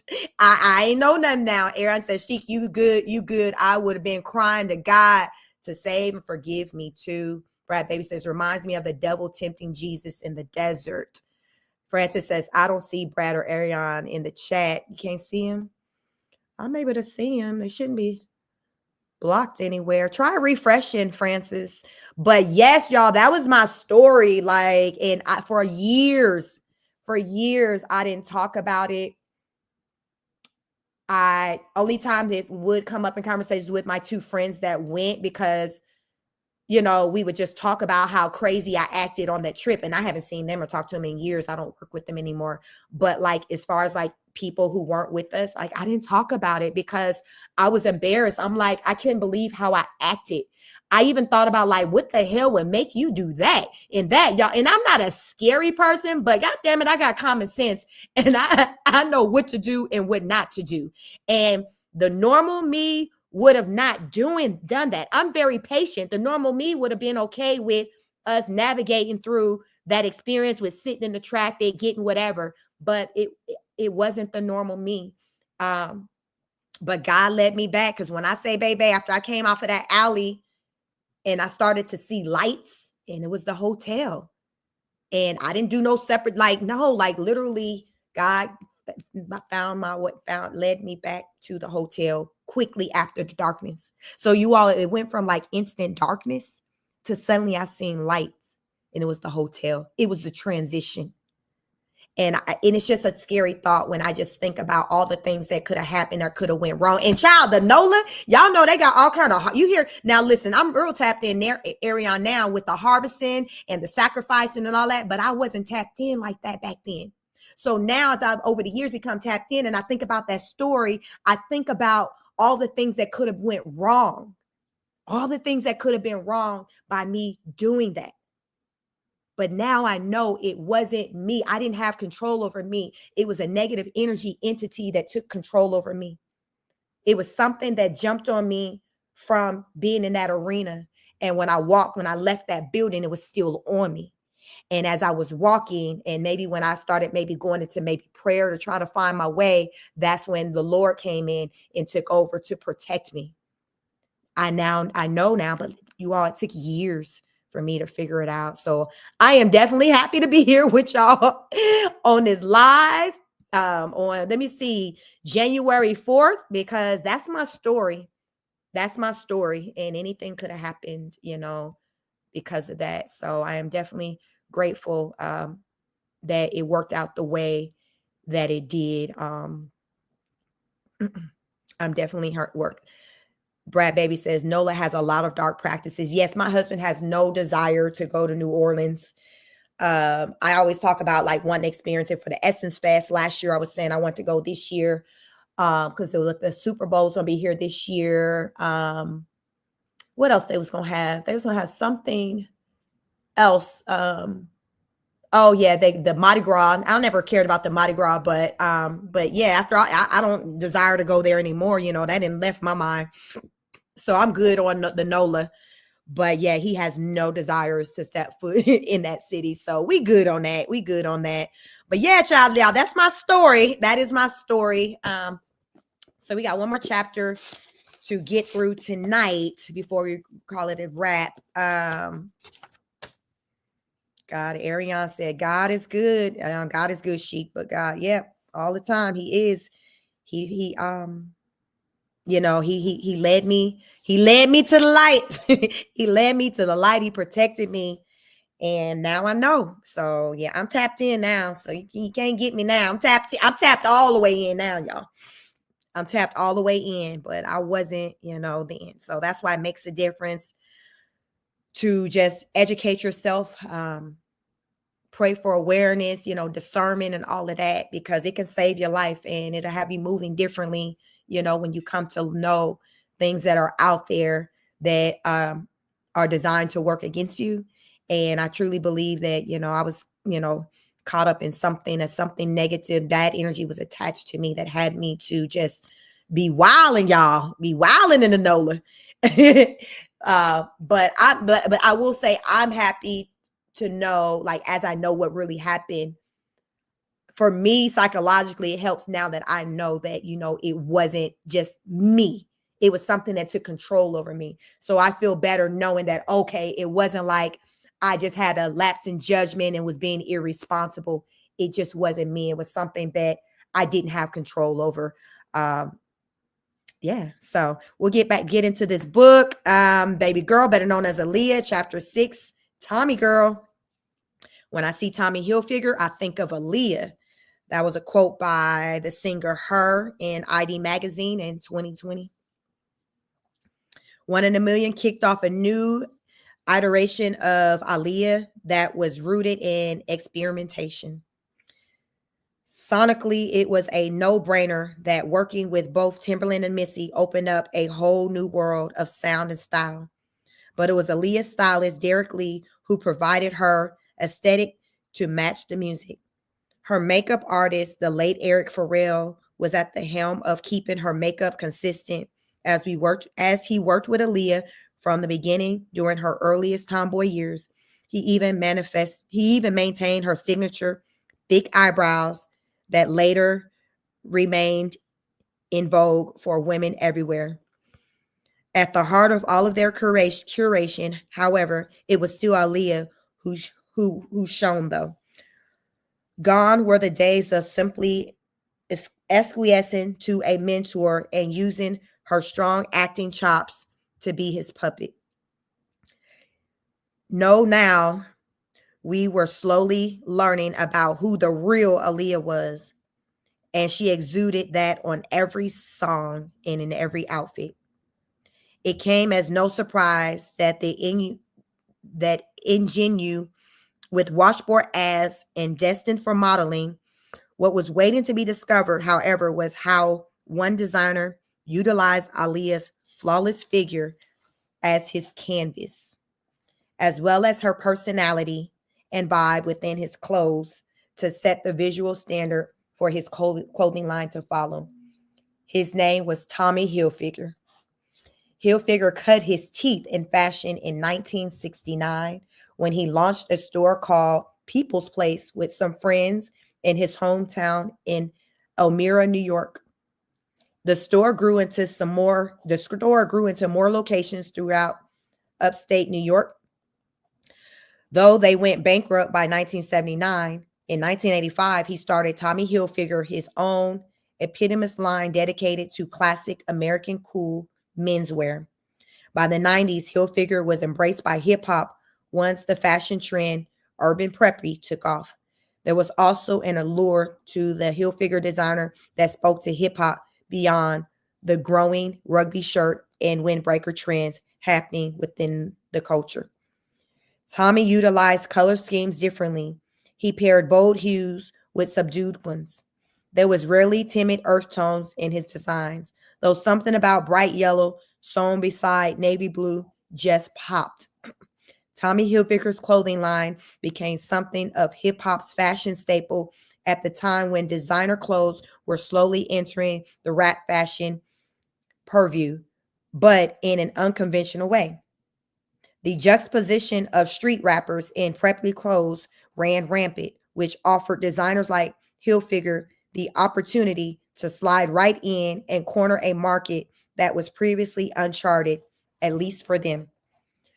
What was once the uniform for preppy white guys who were into sailing or horseback riding, the names and logos of Nautica and Polo are proof alone that traveled over to the other side of the tracks and landed on the backs of drug dealers turned record label owners and rappers.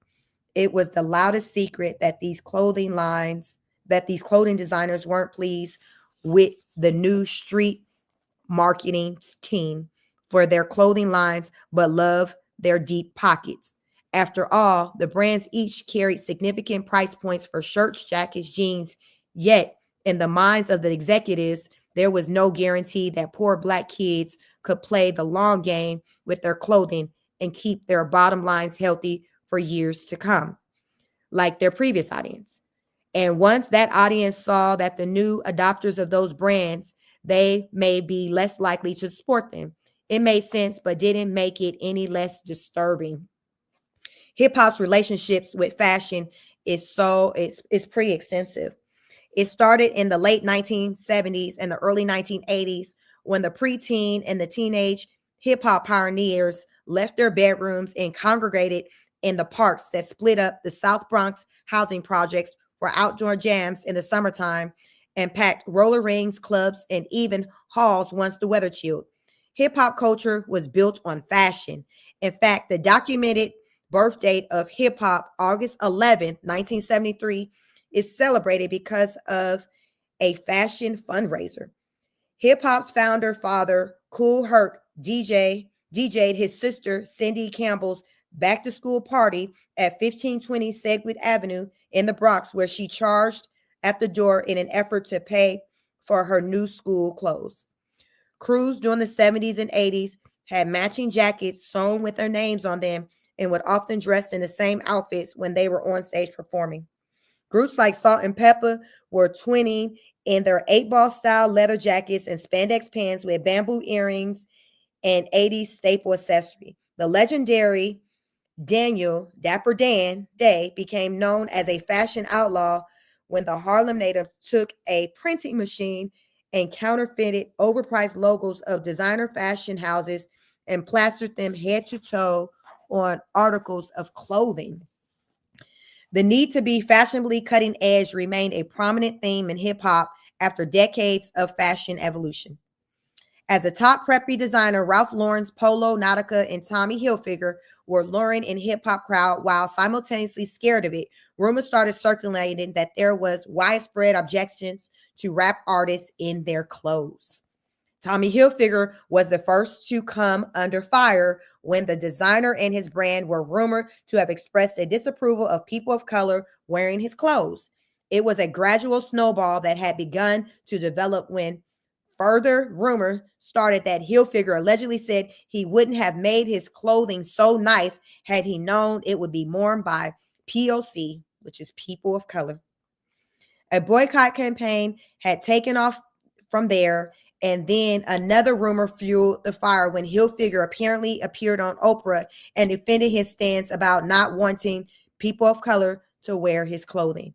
This era predicates YouTube or even a sophisticated internet, so really no one was on hand to pull up this fictitious episode or even create a social media post denying those claims. It then traveled through nearly every minority community where Jewish people and Latina people alike were told that they were also on the do not wear list for Hilfiger. The rumors lingered for years, over a decade. In fact, Hilfiger eventually really went on Oprah in 2007 to address it, though, like he told Godmother of Fashion, Fern Mollis, during their interview as part of the 92 Wise Fashion Icon series, some people may still believe it. There was really no merit to the origin of those claims. Tommy Hilfiger hadn't even appeared on Oprah during the time the rumors originated.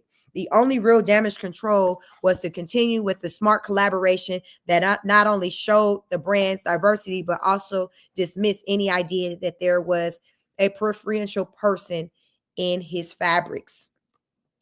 That same year in 1996, Tommy Hilfiger expanded his brand into women's fashion. By August, Tommy's women's sportswear line landed in 400 department stores within the United States. The next move was to fully immerse the brand into music, capturing a whole new consumer. There were already a few moments that foreshadowed his entry into the adjacent industry. In 1994, rapper Snoop Dogg landed his first performance on Saturday Night Live and was wearing a red and blue striped Tommy Hilfiger rugby, which many point to as a major pivot for hip hop fashion. Snoop was dressed for the performance by Tommy's brother, Andy Hilfiger, who was the director of public relations for Tommy Jeans. It was also a shift where Tommy Hilfiger became the go-to uniform for true school rap fans. Tommy Hilfiger secured his next hip-hop moment when he custom designed a shiny silver suit for Sean Puffy Combs' performance at the 1997 MTV Music Awards. I remember that suit. I didn't know that was a Tommy Hilfiger design. That suit signified what many hip-hop historians refer to as the hard switch, where in a post-Tupac and post-Biggie world, hip-hop became diluted by the mainstream, known as shiny suit era. Hilfiger's portfolio also included rock, as he dressed the legendary Rolling Stones for their 1997-98 Bridges to Babylon tour after Tommy parted with Mick Jagger in the Caribbean. Everyone from Sheryl Crow to Gwen Stefani and Tretch from Naughty by Nature also worn Tommy Hilfiger in public.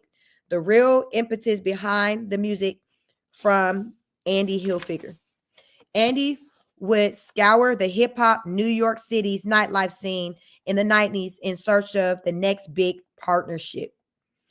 Andy loved music and working with musicians, so the partnering really meant something to him. He later even started his own record label.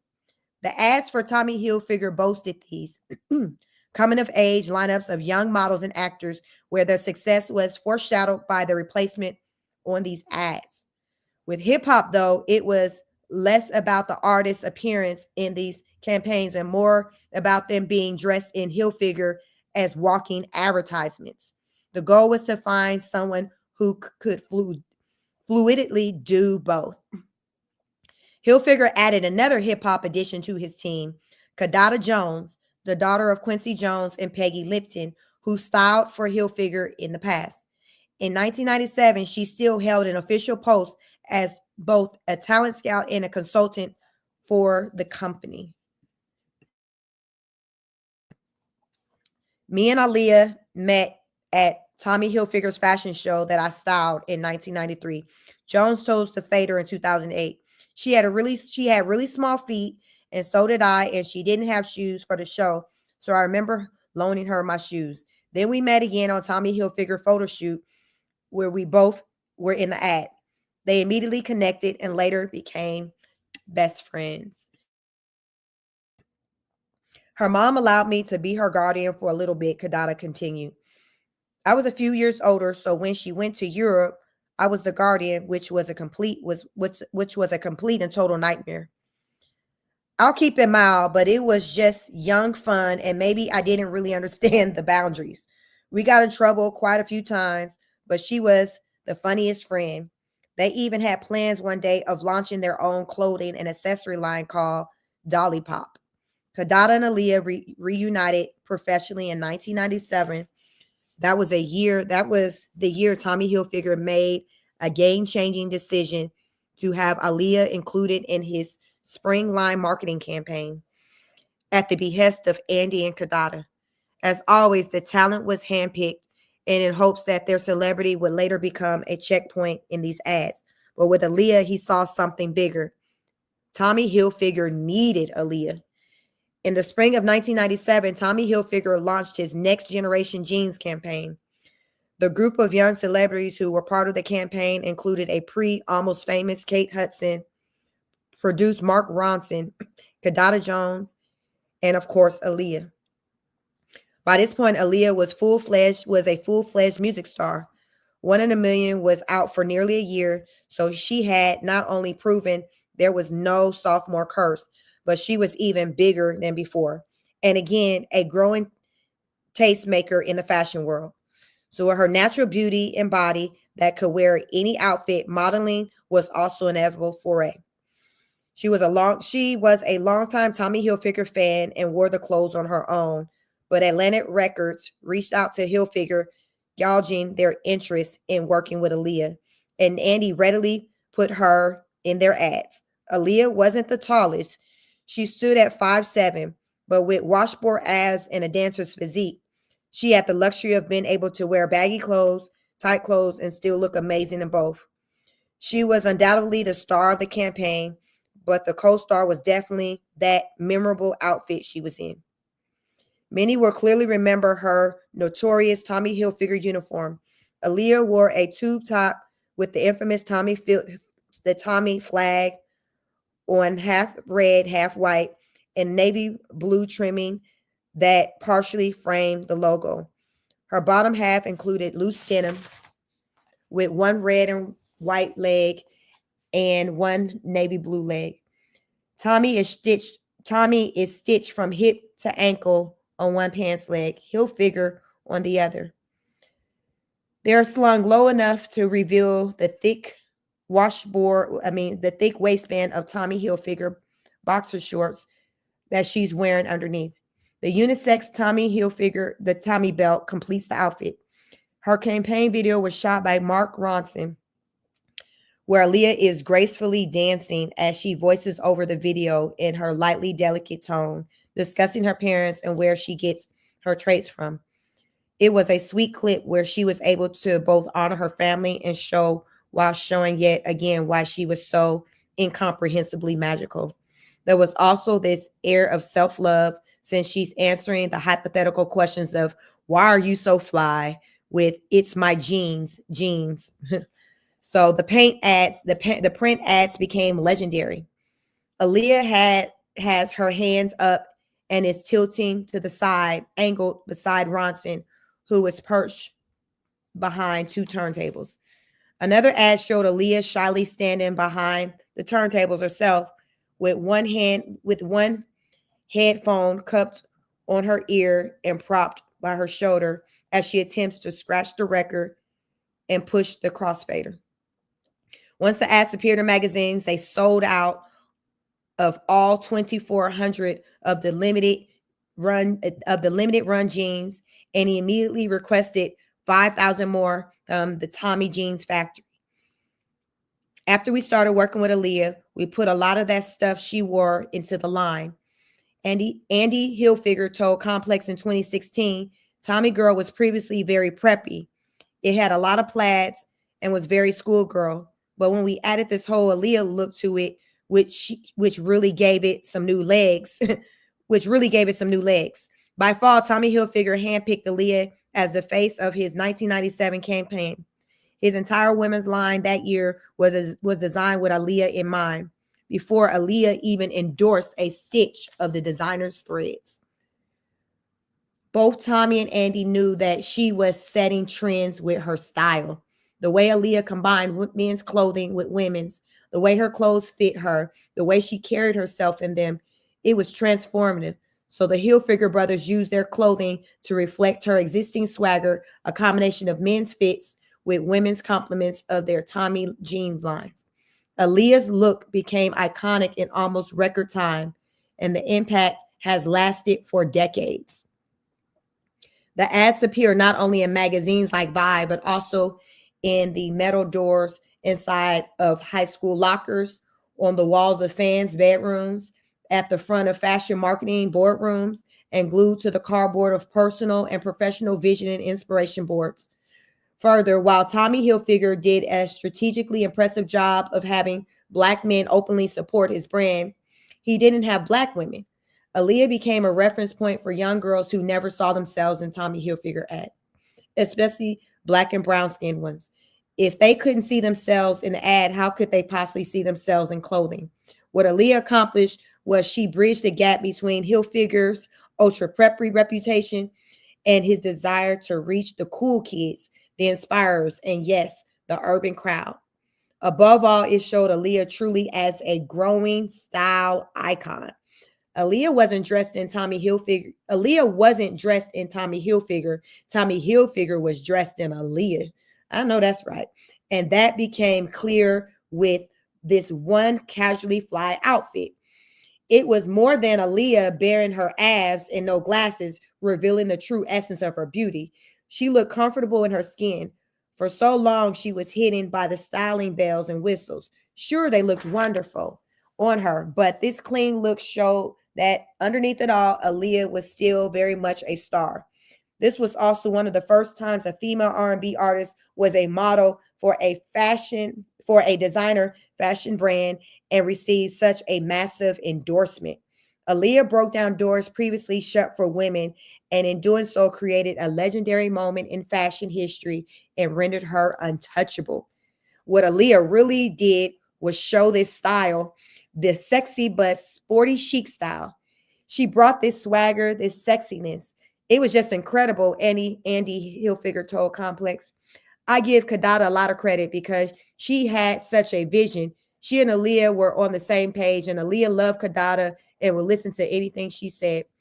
It's the reason why 23 years later, during an episode of ABC's primetime comedy Grownish, the character Zoe, played by Yara Shahida, wears Aaliyah's exact Tommy Hilfiger outfit for a costume party on the show's 2020 season finale. When R&B singer-songwriter Her was asked that same year by Tommy Hilfiger to design a capsule collection, she told ID that when she recalls her memories of Tommy Hilfiger as a child, I always think of Aaliyah. When recording artist Lolo Zoo secured her own brand ambassador deal with Tommy Hilfiger, Aaliyah was also at the front of her mind. She was bringing a style to women's fashion that was also masculine, Zoe says. I'm working with Tommy Jeans because to me, I was like, okay, if someone as iconic as Aaliyah wore this, then it's like, why not continue the legacy? Zoe has a line on her song Blue off of her 2019 critically acclaimed album High Highs to Low Lows that even references Aaliyah. Quote, I feel like her voice and her style and everything one of was just so one of a kind, she continues.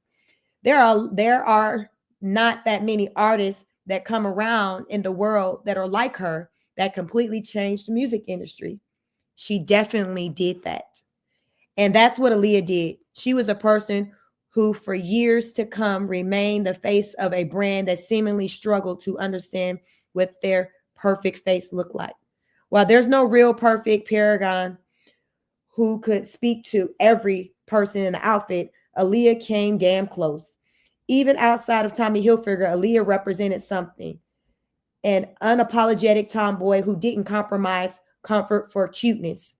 Carl cannot even circle back in 2020 to recreate her look on the cover of Age Ain't Nothing But a Number in his lines black hoodie, using rapper Coi Leray as the muse.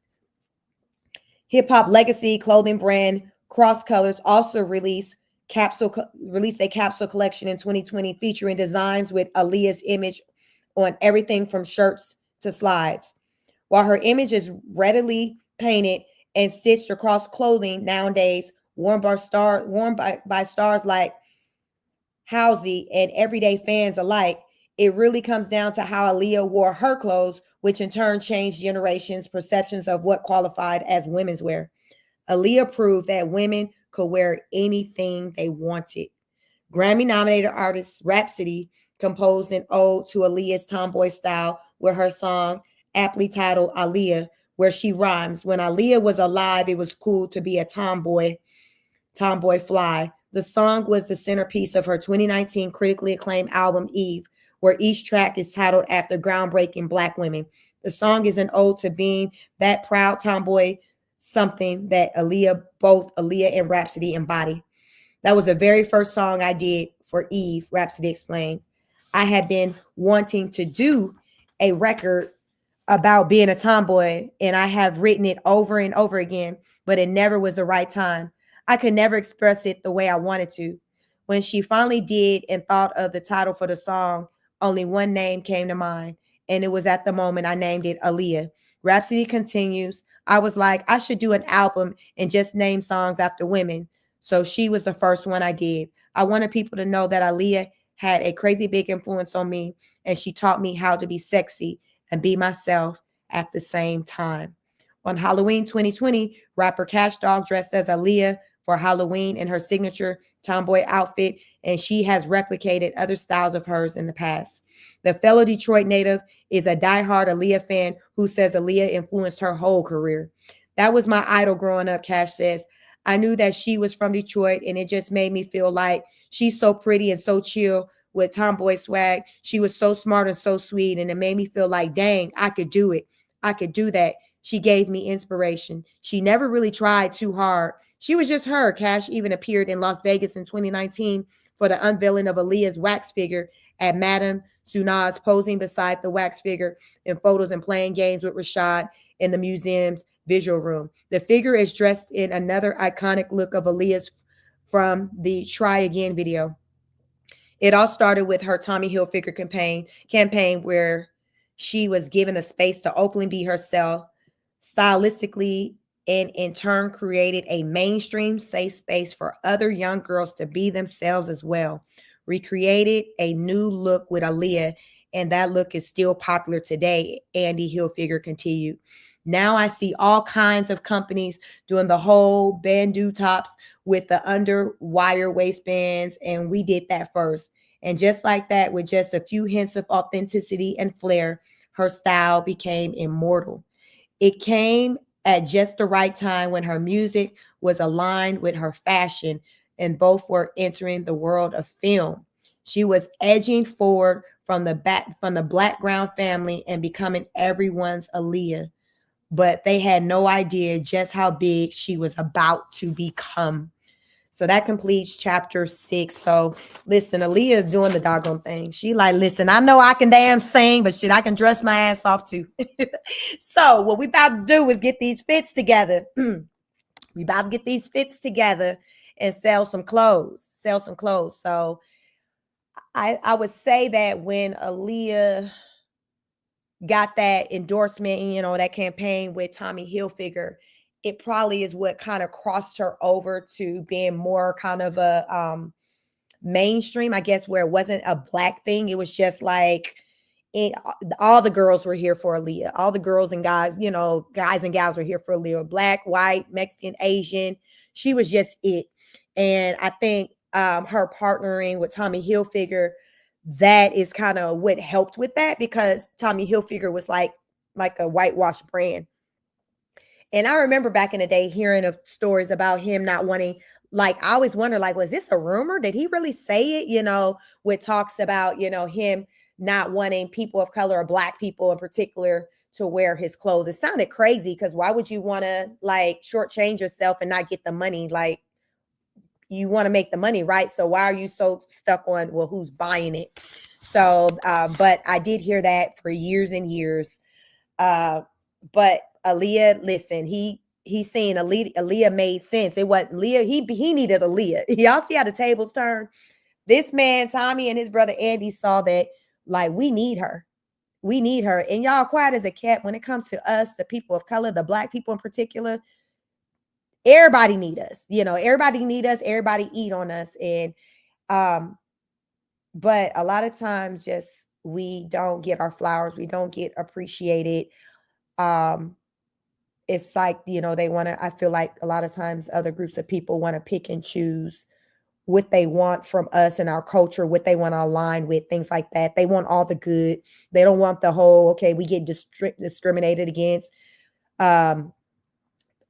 poorly treated, all of that. It's like, I don't want that part of Black culture. But what I do want, I want that fashion sense. I want the style. I want the butt. I want the lips. I want the whole body. I want the vibe. I want the energy. You see what I'm saying? It's like, I want the swag. I want the flavor.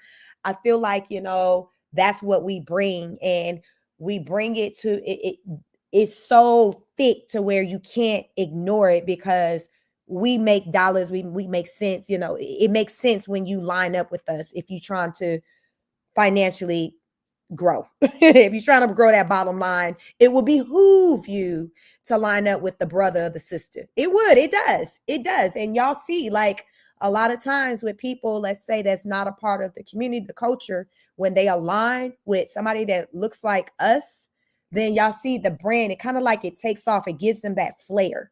And that's something that we have, just our God-given, just what we were blessed with as a people. I feel like, every group of people got their thing, or whatever their thing is, that that when God created them, to where they just have that thing that makes them unique or special. But goddamn it, we got ours. And I would say that of all the groups, we may get shitted on and treated the worst. But when it comes to the gifts and the talents, y'all, he was not playing. God was not playing when he created us. Because we can just think about all the just things that we dominate in. We dominate in so many things. We're so great to where it makes sense as to, or I can rationalize why some people maybe want to try to put their necks on us, because jealousy and envy, because you see that energy that we come with. It's that undeniable energy, and it's an energy that you can't go and manufacture. You can't, like you can, as we talked about with Beyonce, you either you got it or you don't. You got it or you don't, and we got it. Aaliyah has it, and Tommy Hilfiger knew about that. So he like, Tommy, like, listen, I might have been talking crazy out the side of my neck 2 years ago, but let's move past that and let's get this money. Let's move past that and let's get this money. And that's what they was doing. They was getting to it. That collaboration was a win-win for Aaliyah, and it was a win for, the Hilfiger brothers. And listen, the rest is history, but that's what it's about. They need it. Let me see. Ariane say they need us. Yes, they need us. They need us. And that's the thing. You have to come to understand that, because and recognize what it is. They need us. They need us. And it's very rare that you'll see them openly admit or acknowledge that. But when you know, you know. When you know. Aaliyah knew that. She said, it wasn't about, Tommy Hilfiger wearing her, she was wearing it. It was about her. She was making them outfits give them jeans. Because Becky could have been wearing them same jeans, y'all, but it wasn't gonna do what it need to do in that ad, and they saw that top. Becky couldn't wear that top, but it wasn't hitting right. It wasn't hitting right the way that it was hitting on Miss Aaliyah. And them brothers wasn't too damn slow, because they was like, we got something here and we cannot let this go. We got to keep it up. We got to keep it up. We got to keep it up. I wonder how much money she made with them. I never was a Hilfiger girly. Hilfiger, Abercrombie, I just wasn't that chick. I guess I really, if I did wear a brand, you would more so probably see me wearing maybe Guess, but I just really wasn't a big brand type girly. I was just about just cutesy little things. It didn't really have to be about the brand. But, in school, I would see a lot of the girls, where a lot of them would be really big into their heel figure. I see the guys wearing the polo a lot. So I saw it. Just, my thing is, I've always had the mindset of, I don't let something wear me, I wear it. So because that was kind of like my mindset, I wasn't moved by the brands, because I felt like, well, regardless of whatever it is that I step on the scene with, it's going to do what it needs to do, child. So, and that's still kind of how I move. I'm not a brand whore. I'm not heavy into the brands. I just know that I'm just going to bring that look to life. And you all, that's all just rooted in confidence. And that's how it was with Aaliyah. She moved, she had high level of confidence, contrary to whatever she may have endured through her life. She still kept her head high, and she still inside just had a level of confidence that was unmatched, that a lot of people had never seen before. And we can only just wonder like where it come from, what it was rooted in. But she had that thing. She had that thing. Ariane says, look what money will make people change their money. Yeah, it sure will. It sure will. All day. All day, money will make people change their minds. Ariane said, that's sad. Even Tommy used Aaliyah, a man that don't like blacks. Yeah, when it came down to that money, because remember what they said, the brother had, brought the idea to him. Ariane said, people real do anything for a dollar. So yeah, the brother brought the idea to him. Remember, the brother wasn't on record talking reckless and crazy. So Andy was like already kind of tapped in with the culture. He sounded like he had more sense, at least more common sense than his brother. And he knew that ain't what you want. You don't want that kind of smoke. You want to line up with the people to kind of build the brand. So it looks like it took for the brother Andy to step to him and say, we might need to explore this, because he was tapped in with the culture, with the music industry, and seeing what people were moved by. So the brother was very smart. He paid attention. He studied things, and he's seen like, okay, this girl Leah, like people really checking for her. She's selling these albums. So imagine if we can get her to wear our clothes. He looks beyond. To me, he was a bigger visionary than his brother. His brother, Tommy was more boxed in. Oh, I got this brand. We're making good money. And, I think it'll work well with, this group of people, us just making it do what it do within our community. Andy, the brother, was like, no, player, like you're limiting. We can make this even bigger. We can go ahead and get the people, the people from the hip hop industry to start sporting our clothes to bring more recognition. So y'all see, as it said in the book, normally a lot of times with fashion, they heavily lie on the clothes, like and the models, what the model look like, how the piece is going to look, how the pieces are going to look on them. But they were like, with Aaliyah, they really wasn't even focused on the intricate details of the clothing like they normally would. It was about her brand, and how just by her simply wearing their clothing, how it can take them to the next level just because she wore it. They didn't even they wasn't even caring about all that other extra ish that they normally would care about when models are wearing their clothes, because normally when people are wearing their clothes, it wasn't anybody knew. They were just models. So guess what? It was just about the clothes. When Aaliyah came on scene, it wasn't even about it was about Aaliyah. And it's just like, we need her to wear our clothes, versus with the models. The models needed Tommy Hilfiger, because remember, nobody knew them. So they needed Tommy in those clothes. But with Aaliyah, Tommy, you ain't doing nothing for Aaliyah. Leah already eating out here, selling albums, just doing awesome things in the world. So you ain't really doing her no solid, you know? So they quickly came to learn, like, oh, you're like, yeah, like we gotta make sure we got our act right to continue to keep her wanting to rock with us and to promote our brand, because this is it. She it. Like it was like almost like she was the bigger brand than them. That's what it, to me, it seemed like they start to view her at, as though like, yeah, they needed her. She did not need them. And that's the place you always want to be. You want to be in a place to where what you bringing and what you got, them folks need you, not the other way around. You need me. You need me. And that, you know, and you all, that's rooted in just being aware of yourself and confidence, walking with your head up, honing in on your skills, studying, doing the best you can at whatever it is that you do, to where when people think about whatever it is that you do, guess who name come to mind? Your name come to mind. Your name comes to mind. And that's what get you, put you in that seat of control. When you're that person, when you the shot caller. Because really, that's how R. Kelly was, you know, when Aaliyah first kind of got introduced to him. R. Kelly, his non-reading and writing himself, because he was so good at what he did, people allowed for him to make decisions and be like the shot caller, even when it came to this young girl who was then 14, 15 at the time. But he was so good with his craft to where it's just like, okay, whatever you want. And everybody became yes men, yes women to him.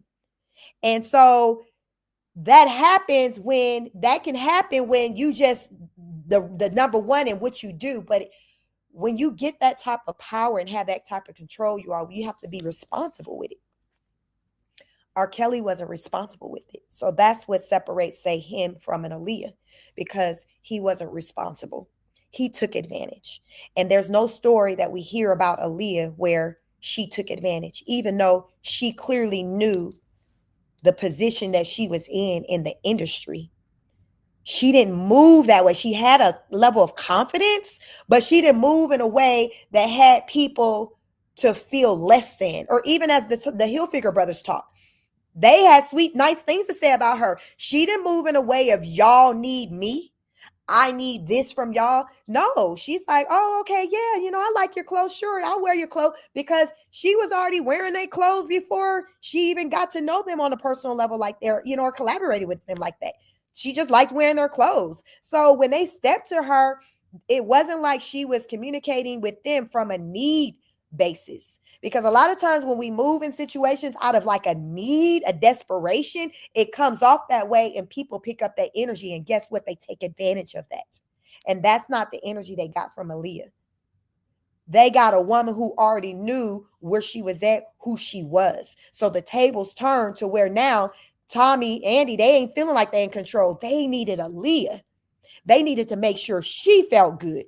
They probably was running things by her. Aaliyah, you like how this look? They probably was getting feedback from her on certain designs and things, because they wanted to make sure that she was still going to be here for wanting to rock their clothes. Make sense? You don't want her to be like, oh, I don't like that, because she ain't going to be getting on no billboards wearing y'all stuff if she ain't liking it, right? So I'm pretty sure there were times where they were going to her like, yo, this is what we got. Let us know your feedback. Would you wear something like this? Because, you know, we want you to wear our clothes. You see how the tables turned? Now she was in a position of power. So we watched Aaliyah as she left, you know, transitioned from that whole season in her life where she was up underneath R. Kelly thumb. She moved into a place of control herself. She moved from a place of, you know, being in a situation where everything about her life, everything was controlled by other people. As she grew into young womanhood, you know, being an adult, she started to take control over her life, you know, make decisions based off of like what she wanted, not what somebody else wanted for her. And it's a liberating thing. And it really showed that when you're able to be that way, you really tend to move and walk with an air of confidence when you know you're in a position now of control where you can control your destiny and you don't have to do things that you don't want to do. You ain't got to be wearing a leather jacket with a license plate of somebody else's hometown. and you ain't even damn from there. You ain't got to do stuff like that. So now as a young woman in her later years, the last years that she was with us, she was moving from a place of just knowing who she was. And that's a beautiful thing, to just know who you are. That is a beautiful thing, because so many people are walking around and don't have a clue of who they are. And there are people in their lives trying to tell them and mold them into who they think they should be. That is not a good feeling. That's like just being controlled. Who wants anyone to control them, especially when you're an adult? You don't want somebody telling you how to move, what to do, when to do it, how to show up, how to talk, how to eat, what you should be. Ain't nobody here for that. Ain't nobody here for that. Ain't nobody here for that. Aaliyah was not here for that. She was one and done. She had R. Kelly in her life. He did whatever he did, but she said, I'll be damned, we finna experience that again. What we not finna do is have somebody coming in running my show. I'm open for hearing feedback, but what y'all gonna understand is that I am going to have a say in everything. And if I feel good about something, how I feel is going to take precedence over all else. That's the way it should be in our lives. First and foremost, you should feel good and confident about whatever it is. Not move off of what somebody else feel good about it, but you don't feel good. No, you need to feel good about it. If you do not feel good about it, like I say, it ain't making you feel warm and fuzzy, don't do it. Move around, ask some more questions. But get to a place to where you feel and you know that you are in control over your life and what's happening. Because at the end of the day, it's you. She's the one left with, after coming off of dealing with R. Kelly, have all these questions about R. Kelly. I'm sure she get far more questions than him when she was living. She got far more questions about him than he got of her. He already had an established career. So his career wasn't based off of, or his successes wasn't based off of his aligning with Aaliyah. He already had great success. Even after Aaliyah, he continued to have great success. So he didn't have to really be in a hot seat and have to answer questions because people felt like, well, you only here because of her. Now, to the contrary, a lot of times that's how the conversation was going with her, as people questioned her about what her future looked like, what she planned to do, where she planned to go. And now Leah just had this energy of like, I need to show them. I can talk to them until I'm blue in the face. I can show you better than I can tell you. And when I say that's how I live my life on, I can show you better than I can tell you. Don't talk about it, be about it. Baby girl, better known as Aaliyah, was the essence of don't talk about it, be about it. I can show you better than I can tell you. Have that energy in 2025. Have that energy in 2025, because people who operate from that energy get ish done. You get ish done when you do that, because you're not distracted and focused on just the nonsense or worried about what other people got going on, what they got to say. I like to say, put your head down and just go to work. And then you look up afterwards and you just see the fruits, the wins from all that you did from your hard work, child. That is the recipe. That is the recipe. It's really that simple. People make things a lot deeper than what they need to be, but it really is that simple. Do the work. Miss the rest. Aaliyah's like, okay, R. Kelly, that's a part of my past. I'm here to do the work. I can sing. I can sing more than what y'all heard me sing on that album. Just give me some time. Let me show you. Let me show you. She showed, baby girl showed us. She showed us. She showed the Hilfiger brother. She showed everybody worldwide what she was capable of. And I so believe from the depths of my soul that it's so much more that she would have showed us if she were still here today. But the beautiful thing about the importance of how you make people feel when you are around is that when you're long gone, guess what? You still live on, because people still talk about you. Look how long she's been gone, and people still talk about her. And then when they talk about her, it's with positivity. They talk about her from a place of inspiration. If you were to leave here today, tomorrow, whenever, how would people talk about you? What would they say? Think about that. Legacy. It's all about legacy. She left behind a legacy, one that will live on forever. Live on forever. So the energy and what baby girl, better known as Aaliyah, gave, Beyonce could never. Beyonce could never. Could never. She could never, because she don't operate in the same space that Aaliyah operated in. Yeah, it's good, bad with a good versus evil. So listen, we can talk until we blue in the face about who on the good side versus the evil side. And then did y'all peep? I think it was in chapter 2 where it talked about her alignment with Diddy and introduction to that. Oh my God, I want to clutch my invisible pearls. It don't sound like she spent a lot of time with him for him to kind of do the absolute most as it came to her, thankfully. But I think that probably could have heavily made a difference on the fact that at that time when he got introduced to her, she kind of had already had successes already out there. So it wasn't like she was kind of coming from a place out of need. Y'all, it makes a difference. Because when these predators meet you and they on some other stuff and you operate from a place of need, it makes it easier for them to step in and take advantage because they got something that you want. Aaliyah been there, done that. Once she experienced the R. Kelly, she probably said, I would never again. Never again. Never again. She was like, so it was, based off of how they inserted it in this book, it made it seem like it was kind of like a quick in and out. Ariane says, yes, Sheik, they pass her around. Yes. So I just hope that there was nothing, physical that was there because ain't no way, there was nothing at that point that she needed from that man that, should have had her feeling like she had to go that route with entertaining any of his foolishness because she was already well known. So so far we ain't heard no stories centered around her involvement with him. So hopefully, that's because it didn't happen. But child, we didn't heard him and he aligned with too many daggone people. So I just can only hope and pray that there was no funny business, nothing taking place with Aaliyah. So I ain't heard Dame Dash talk about Puffy in that way because y'all know Dame be out here windmilling for Aaliyah and he be telling it. And I ain't heard him, talk about Diddy being on the bad list as it pertains to his, late girlfriend. So we might can take that as a sign, but he has said some things, as it came to Jay-Z and R. Kelly, as far as with how she felt, about them or, their energy towards her. So he's definitely have continued to ride for her, even after she's been long gone. I'm curious to know what's the Rachel, what was what was his name? Rachel Roy, was that his ex-wife name? I wonder how did she feel about, or did the feelings he had for Aaliyah and after her passing and him moving on and getting with another woman, Rachel? I wonder, was there anything about his,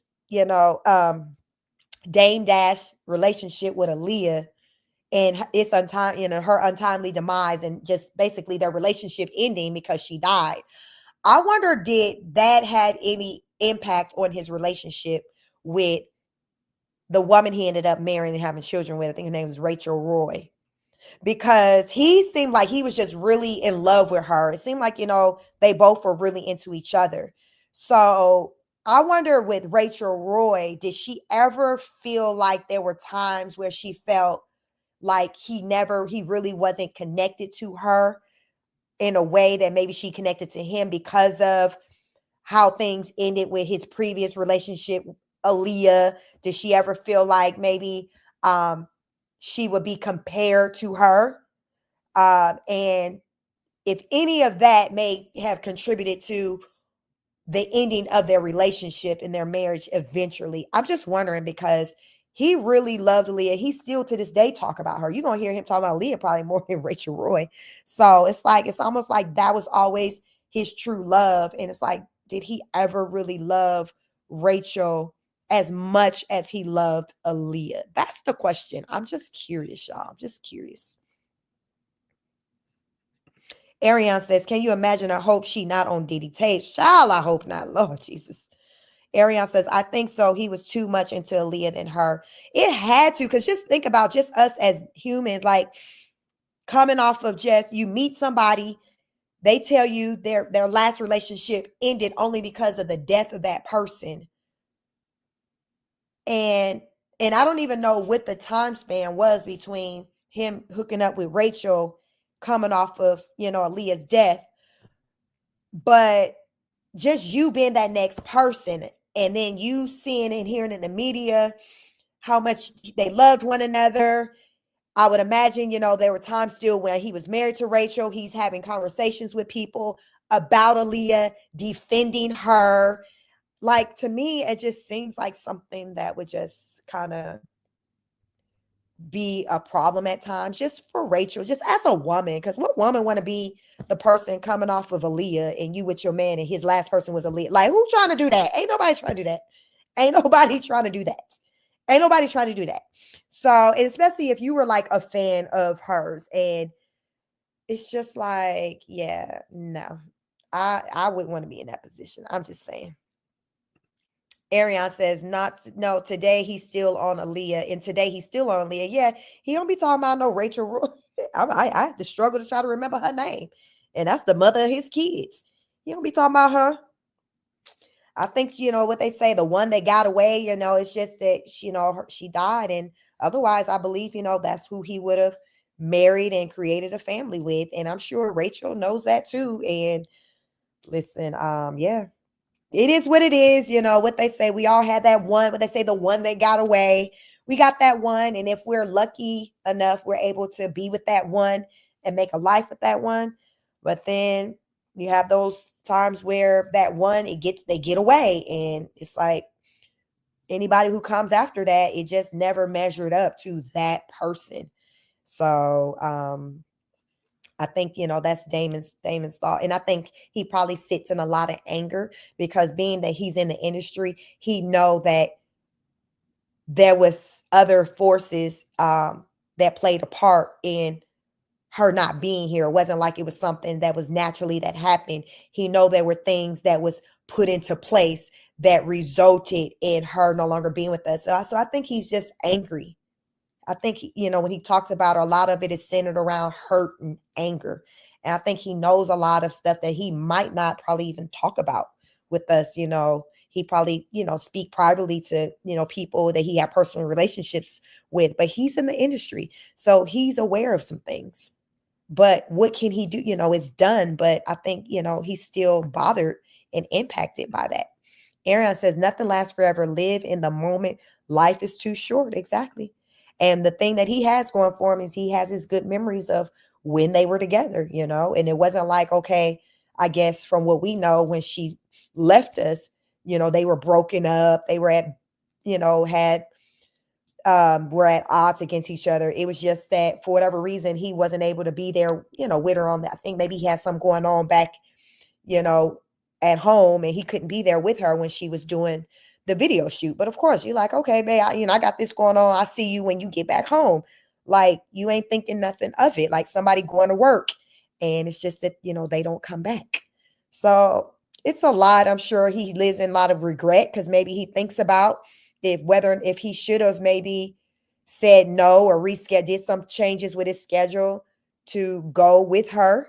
Just, a lot of times when things happen, we can just spend hours, years just replaying it, thinking about how we could have done things differently. So he has to live with that. So yeah, I really feel like all of that kind of impacted his next relationship with the woman he married. And, to this day, they're not together. And I don't even think they're really on good terms. When I was hearing about their co-parenting, it wasn't the best. So it's almost like his relationship with Rachel Roy really never really had a chance because he never really got over Aaliyah. And as we're reading about her, she was a beautiful person inside and out. So I'm not surprised. He was one of the fortunate ones that was able to have her to claim them, because we see all these people who had crushes on her, but it was just that. Whereas he was really the only one that we know that's on record that can say like, oh, okay, we had a relationship. Everybody else was like, oh, I liked her. And then with the R. Kelly, they had something there. So really it's just R. Kelly and Dame Dash who really ever had, anything that can be, co-signed as far as really having anything with her. Everybody else was just lusting from the sidelines. But it is what it is. So far, it's a very good book. So we have gotten through the first 6 chapters. So I'll probably be back here on Monday to pick up part 3. I have to take my son back to college tomorrow and rest my voice because it takes a lot out of me to read out loud for these hours. And it's definitely more of a challenge than I thought, but I'm getting through it. It's a good read. So I'm just going to be resting in between. So we'll come back with chapters 7, 8, and 9, probably Monday night. So stay tuned. Just make sure you got your notification bells hit so you will know when we go live. And I'll probably do it. It'll be around between 6 and 7.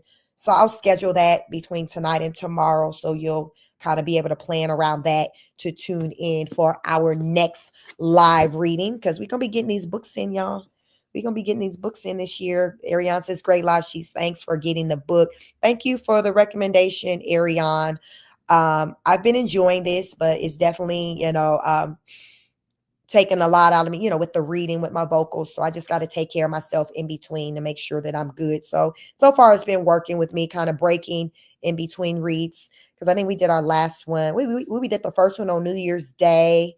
And today we're doing the second one. So getting the little breaks in is definitely making a difference. If you did show up late, be a part of the replay gang. Hey, Seuss, you missed it. That's fine. Be a part of the replay gang. Have you checked out the first one that I did on New Year's Day with parts 1 through 3? It's definitely a good read, but jump in where you can. You won't regret it. It's great. We will be back probably Monday night. Right now, my plan is Monday night, but just look out for the scheduled show so you'll know the details of the date and the time. But like, share, subscribe. Again, I appreciate you all for being with me here tonight. Happy New Year. Continue to take care of yourselves and one another. Give off that good energy, that good juju. That's what we see that Aaliyah did. She gave off good energy, and as a result, she, had nothing but love, after she left R. Kelly, just surrounded her, and just great, just experiences in her personal life, in her career. That's just what comes with, good energy. When you give off good energy, as I say, like attracts like. Give off good energy, you'll get good energy gravitated to you. Give off bad energy, guess what? You're going to get that bad energy. So we all about good energy over here. 2025 is up. It's up from here. It is up from here. Have a good night. Francis, thank you, everyone. Ariane says, everyone enjoy and be safe in these streets. That's a wonderful way to end it. So please, again, like, share, subscribe. Take care of yourself and one another. Have a wonderful night, and I'll catch you on the next broadcast. Peace.